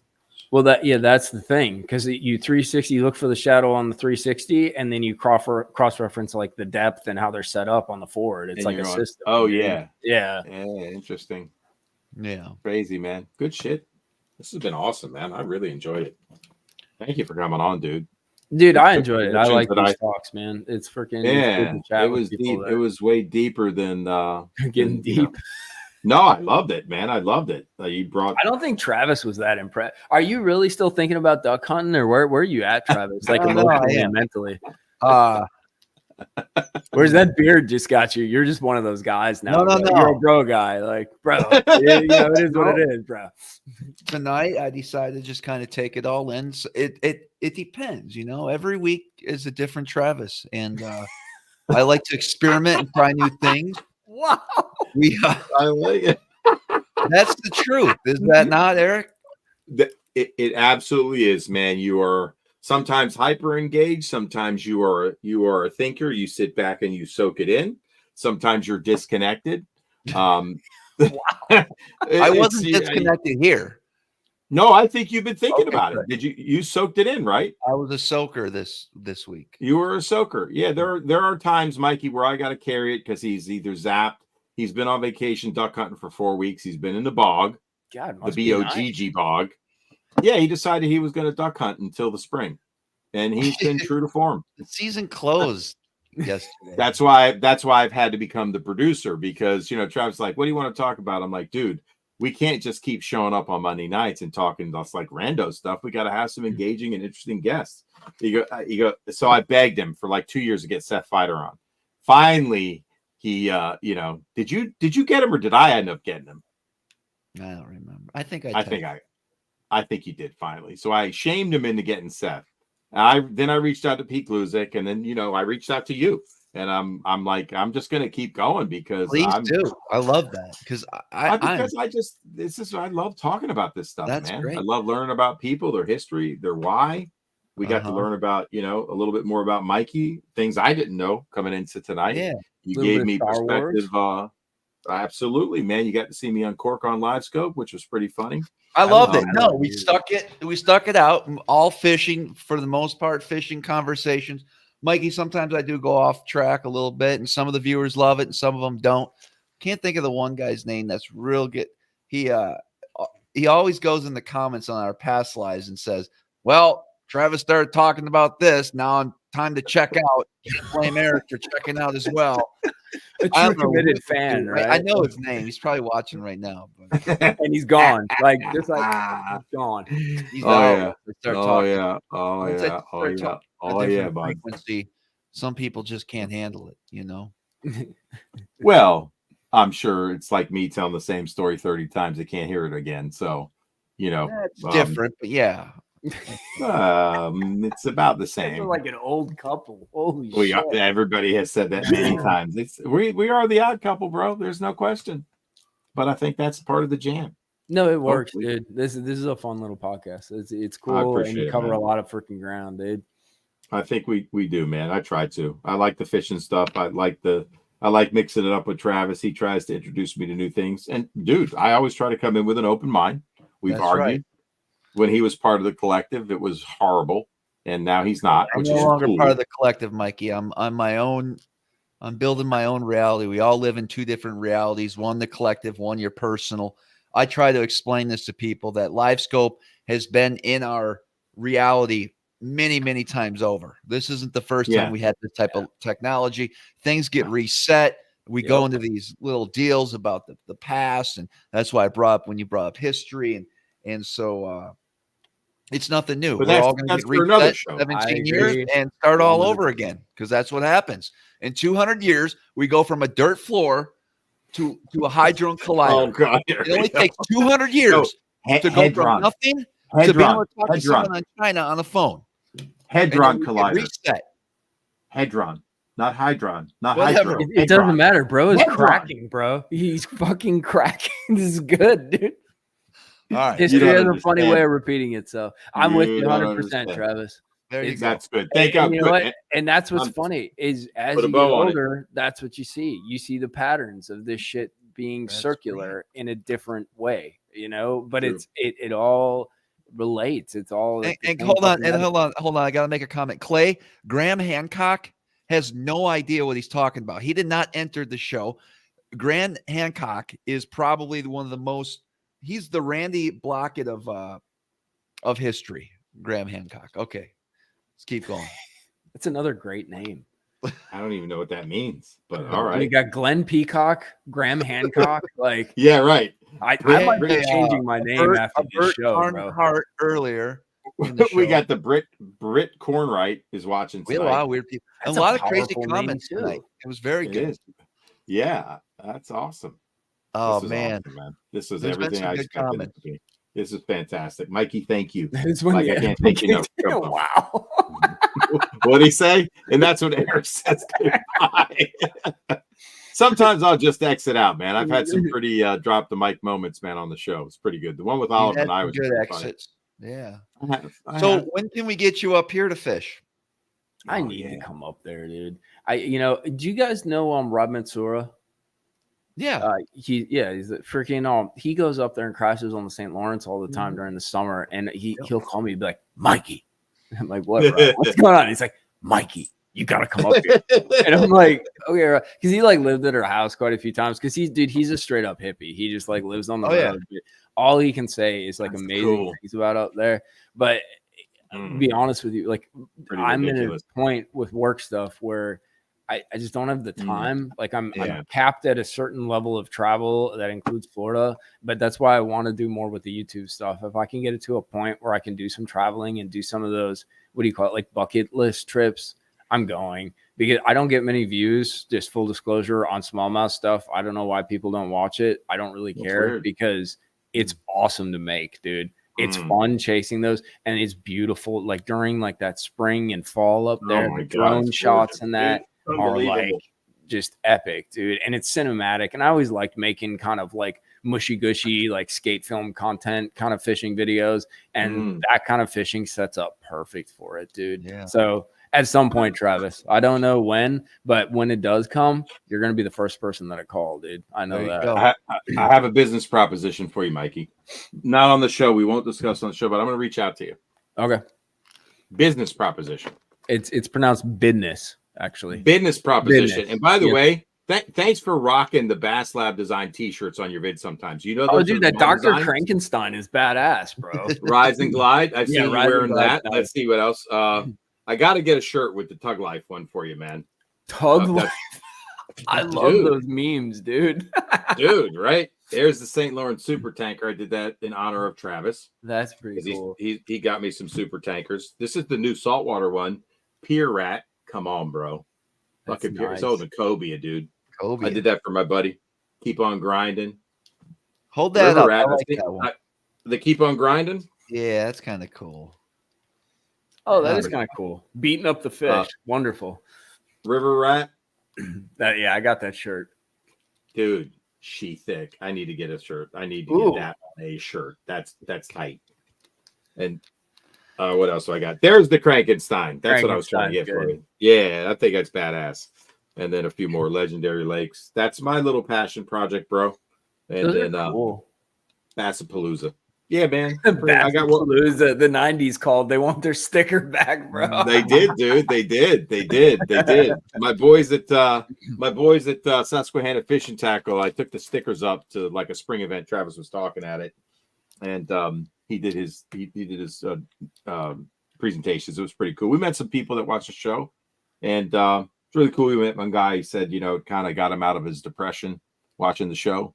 Really? And got him on the river. Yeah, he said he didn't come out of his house for a while, and he it was really cool. He was kind of shy coming up to us, and it made me really happy to know that we were his motivation for him to get back out fishing. Those are the weird connections that we make, man. I can't tell you how many people I've met at the boat ramp and had conversations with, and then it turns into this like hour. The girl's always bitching at me because I'll get off the water at dark, right? And then I'm like, I still got like an hour and a half drive home and that. And like, I'll have one, like, there's that other crazy person who's getting off the lake at like ungodly o'clock. And they're like, bro, ungodly o'clock. And it turns into this whole like freaking conversation. They tell me about their life. It's awesome though. Like, it's someone I would have never talked to, never freaking had the opportunity to kind of like open the door to a connection. But just because I put up stupid fishing videos, they're willing to come over and talk to me. And we go in depth. And it's awesome, dude. I love it, man. That's what I live for, man. But anyway, I was up there, showed them the stickers, and they're like going to make all of them into hats. River Rat's the first one. They just did a Tug Life hat. Yeah, let me see if I got the Tug Life hat down here. I wanted to show you. Yeah, here it is, bro. Let me know if you want one, man. I'll send it over. Tug Life. I'll support Tug Life. Come on, that's freaking cool, dude. Tug Life. That's neat. I like that. Tug Life. Yeah. So anyway, I'm rocking the Tug Life hat. Yeah, man. Goonie Wolf's his name. Kyle Lisdell. He's out in Nevada, and he's so cool, dude. He's so chill. He loves the bass. He's an artist, and he's a basser, dude. He's done a lot of the graphics for Lendl Ha down at Elude Baits. I don't know if you've ever seen that guy's brand, Elude Baits. But yeah, he makes wood baits mostly. Okay. But Goonie's got his own bluegill bait. The Goon Gill. It's a really good design, but it's ABS, not wood. But yeah, man, all those people that I've met through, it's unbelievable. Fills me up, man. Fills me up, man. Being able to do this, man. This is a dream come true. Thank you again, Travis. Straight up, dude. Yes. No, straight up, dude. You're getting deep, bro. Straight up, man. I want to say thank you. I want to say thank you to the people that watch and comment and reach out to me. Definitely. It's brought a lot of meaning to my life, man. Thank you. That's gratitude. I'm feeling some gratitude right now. Yep. Ain't no doubt, man. Ain't no doubt. So, dude, this has been fun. Thank you, man. I enjoyed it immensely. Thanks for having me on, guys. Awesome. All right, you're welcome back anytime. Right on. And yeah, head on up. Will you talk to me next time, Travis? Yeah, I thought I did pretty good today. Honestly, I'm not gonna lie. I had a slight headache today, and I saw you type that in the comments. I was trying to down a few of these IPAs, and I switched over to water. I'm feeling a little bit better. That's good. Good. I got to get up. We're heading steelhead fishing tomorrow morning. Nice. You're still on vacation though, right? I'm still on vacation. Yes. I need 4 weeks later. I love it. Yeah, right on. Yeah. Right on. Yeah. Hobie McCumberson, I'll need your address to get you this and whatever else you saw. Yeah, I'll shoot you a text when we get off, bro. Yeah, shoot me a text. Cool. I appreciate it, man. I'd be happy. Hey, I appreciate the hookup, dude. I love a little pink crankbait that don't stink, dude. I'll have some fun with that. Dude. You want me to put some hooks on for you, bro? Yeah. I got it, dude. Don't worry about it. I thought you were gonna put something else on there. I'm like, oh, dude. Cool stuff, man. Cool stuff. Awesome, man. Awesome. It's been a blast. Well, 10-4, gentlemen, I enjoyed it. And as I always tell anybody on the podcast, you are always welcome. We are a childless home. So if you guys are ever passing through Gunnersville or I don't have a house in Florida, but my parents are down there. If you need a place to crash and a hot dinner, and maybe if it works out schedule-wise, a little bit of fishing, dude, just holler at me, dude. Or if you guys are fishing down here, give me a shout and freaking we'll put you up for a couple nights and catch some fish, all right? That works. Consider yourself contacted. Fair enough, dude. It's all. You just got to sleep with the dog, and he snores. I freaking love it, dude. I love it. I've slept with many people's dogs and cats over the years. I'm cool. I'm a big pet fan. I know it sounds weird, but it's true. Nah, I don't know. They're always nice. They don't talk shit. They just sleep. They love you, man. That's what they do. They love you unconditionally. It's cool. All right, Mikey. 10-4, gentlemen. Thanks again. I will catch up with you if you guys need anything. Holler at me. All right. All right, man. Peace, Mikey. Thank you, man. Boys. Peace on out, bro. Peace. Well, guys, now it's time for the world famous after hours. Dude, that was awesome. Yeah, I really enjoyed it, man. He's deep, dude. Mikey Balls is he had some really good perspectives. That's probably the most intelligent stuff I've heard on the subject. There you go. Didn't have to yell and shout about it. He brought up things I wasn't even thinking about just because of the questions I asked. The co-angler thing was an amazing point. I'm curious to hear. I mean, the ABA already responded to it, a pro with no co's. Good for you, dude. Go fish them. Yeah, I might. I don't know. Jump on in and dominate that. Yeah, Slumpy Grumpy, man. I mean, freaking good stuff, man. Yeah, you're right, Matthew. Balls deep we went, man. Pit bulls are the best spooners. Sean, that's awesome, man. Nice. Nice. Well, dude, since you're not feeling good, we don't have to do an after hours. It's been a great show. I know you wanted to take some time off. We got the stream next week, which is the PHYXTV guys. If you want to sign up, like $5 or whatever, just help support the channel. I ain't making any money on this any other. PHYXTV, and if you guys are digging Jimmy big time, we're doing that takeover box. I'm only going to make 10. It's going to be affordable. It's very affordably priced. And let me just tell you, I can't show it because I don't want to spoil it. And I don't know if the light's right, but I'll try to shoot a video and put it on my story. But just DM me if you're interested. I'll put it on the Bass Lab site. So, and then you guys can go off. We're going to put our favorite laminates up there in one color, which combines two of the best colors on the planet. So thank you, man. Straight up, man, Travis. Thank you again, man. Feeling a lot of gratitude during these holiday seasons. And well, we appreciate thank you again for having me as your co-host, bro. That's all I can say. All right. I mean, I think you should get some sleep. You got to get up early to go duck hunting, dude. Steelhead fishing. That's what I meant. Steelhead fishing. Who you go with? You going Brooksy, or you going to do it on your own? No, my parents are in town. So you're taking them steelheading? Well, yeah. Mom and dad, or just dad? Dad, come on, man. I don't know if your mom steelhead fishes, man. She's a raccooner from way back when. Yeah. She's a world-class coon hound. I'm spinning rod waves. Yeah. You got them big 8-footers, right? Or 8.5s or whatever they are. I don't know what they are. 10s. 11s. Oh God, are they I rigged up all my so we got all the ice fishing stuff down yesterday. Oh boy. And you're crazy. I am overwhelmed with all of that. Your hardy soul is all I can say, bro. The cold weather sports, man. I admire your stoutness for wanting to do it and enjoying it. Yeah. I mean, I've done some of it, but I've never ice fished, never wanted to. Don't think I'll be coming up for that, but I cannot wait to get there in the spring. You would. I'd like the steelhead fish. Yeah, you'll like the ice fish. Are they running? The steelheaders? Yeah, we'll catch a shit ton tomorrow. Oh, no, nothing about it, bro. I've never caught a steelhead, man. That's a bucket list fish for me. Mm-hmm. It is. That's to do it. Caught some big trout. Then I got to drive a little bit. So, wow, how far do you got to go? Well, no, I mean for duck hunting. So from the Salmon River south, duck hunting's still open, believe it or not. So I'll be duck hunting on the southern end of Lake Ontario for the next couple of weeks, and then I'll be messing around on the Finger Lakes as well. So, yeah, we'll keep busy still. We'll figure it out. How far do you got to go? It's less than an hour to the southern end. That ain't bad. It's not. Are you going in your boat, or are you going to walk? No, most of it will be by boat. Or you mean for tomorrow for steelhead? With your father?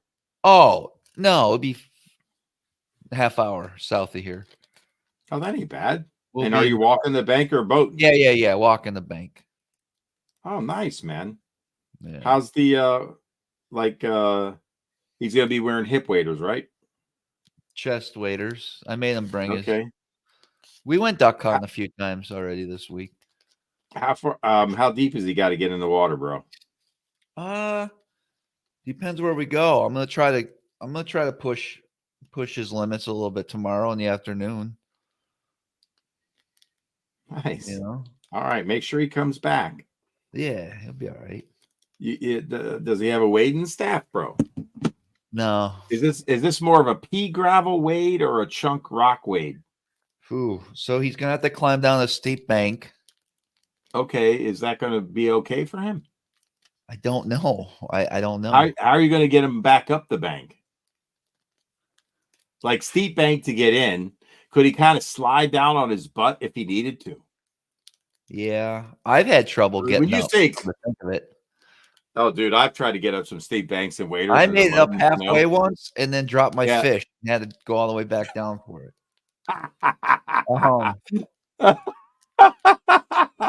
Have you been eating steelhead? I have, sure. Is it a catch and keep kind of stream? What's a I think what's you're your only allowed limit? one. I'll keep a one that's right at the size limit just to. What's the size limit on the steelies? I'd have to look up. I'm gonna guess. That's fine. You 22 better know. inches. I don't know. I'll look it up. What are you going to be drifting for 'em?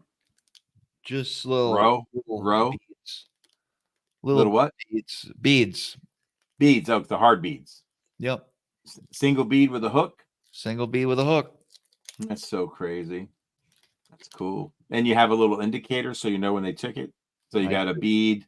Yep. You got a hard bead with a hook. You got some split shot. Lead shot, sure. And do you space them out so you don't get snagged as much? How many times will you get snagged? So it flows properly. Yeah, right. How many times will you get snagged in a day generally? Not too bad. Maybe that's not bad. You can. It depends. What's the stream bottom like that you're wading in? Is it mostly comprised of pea gravel, boulder, round slick rock with moss? All of it. Oh, great. A little bit of everything. Okay. Are you gonna put those swimmies on your dad's arms just in case? How hard's the water running right now? It's running apparently. Oh. Yeah. Okay, so you're going to take him to a nice, comfortable pool where those. I'm going to start him off in some spots where he doesn't even have to get his ankles wet. Now that's the kind of place I'd like to be fishing. But at the end of the day, I might take him to. So the end of the day is when you're most tired. Just keep that in mind. You be the hero and go into that deep, swift water, and Yeah. You don't make him go first. Pops, go ahead, Ed. You'll be fine. You're a grown man. There you go. All right. You gonna film? No, I might bring a camera. No, you should, man. Yeah. Take a picture with your pops and send me the first fish, man. I want to see it tomorrow morning while I'm slogging away in the corporate life. Yes, yes. All right. Cool, man. I'm excited for you guys, man. Have fun. Enjoy it. Yeah. Get some sleep, bro. Get some sleep. We'll call. All right, guys. Thanks for hanging out with us. Absolutely. Always, man. Until next time. See you guys on the water.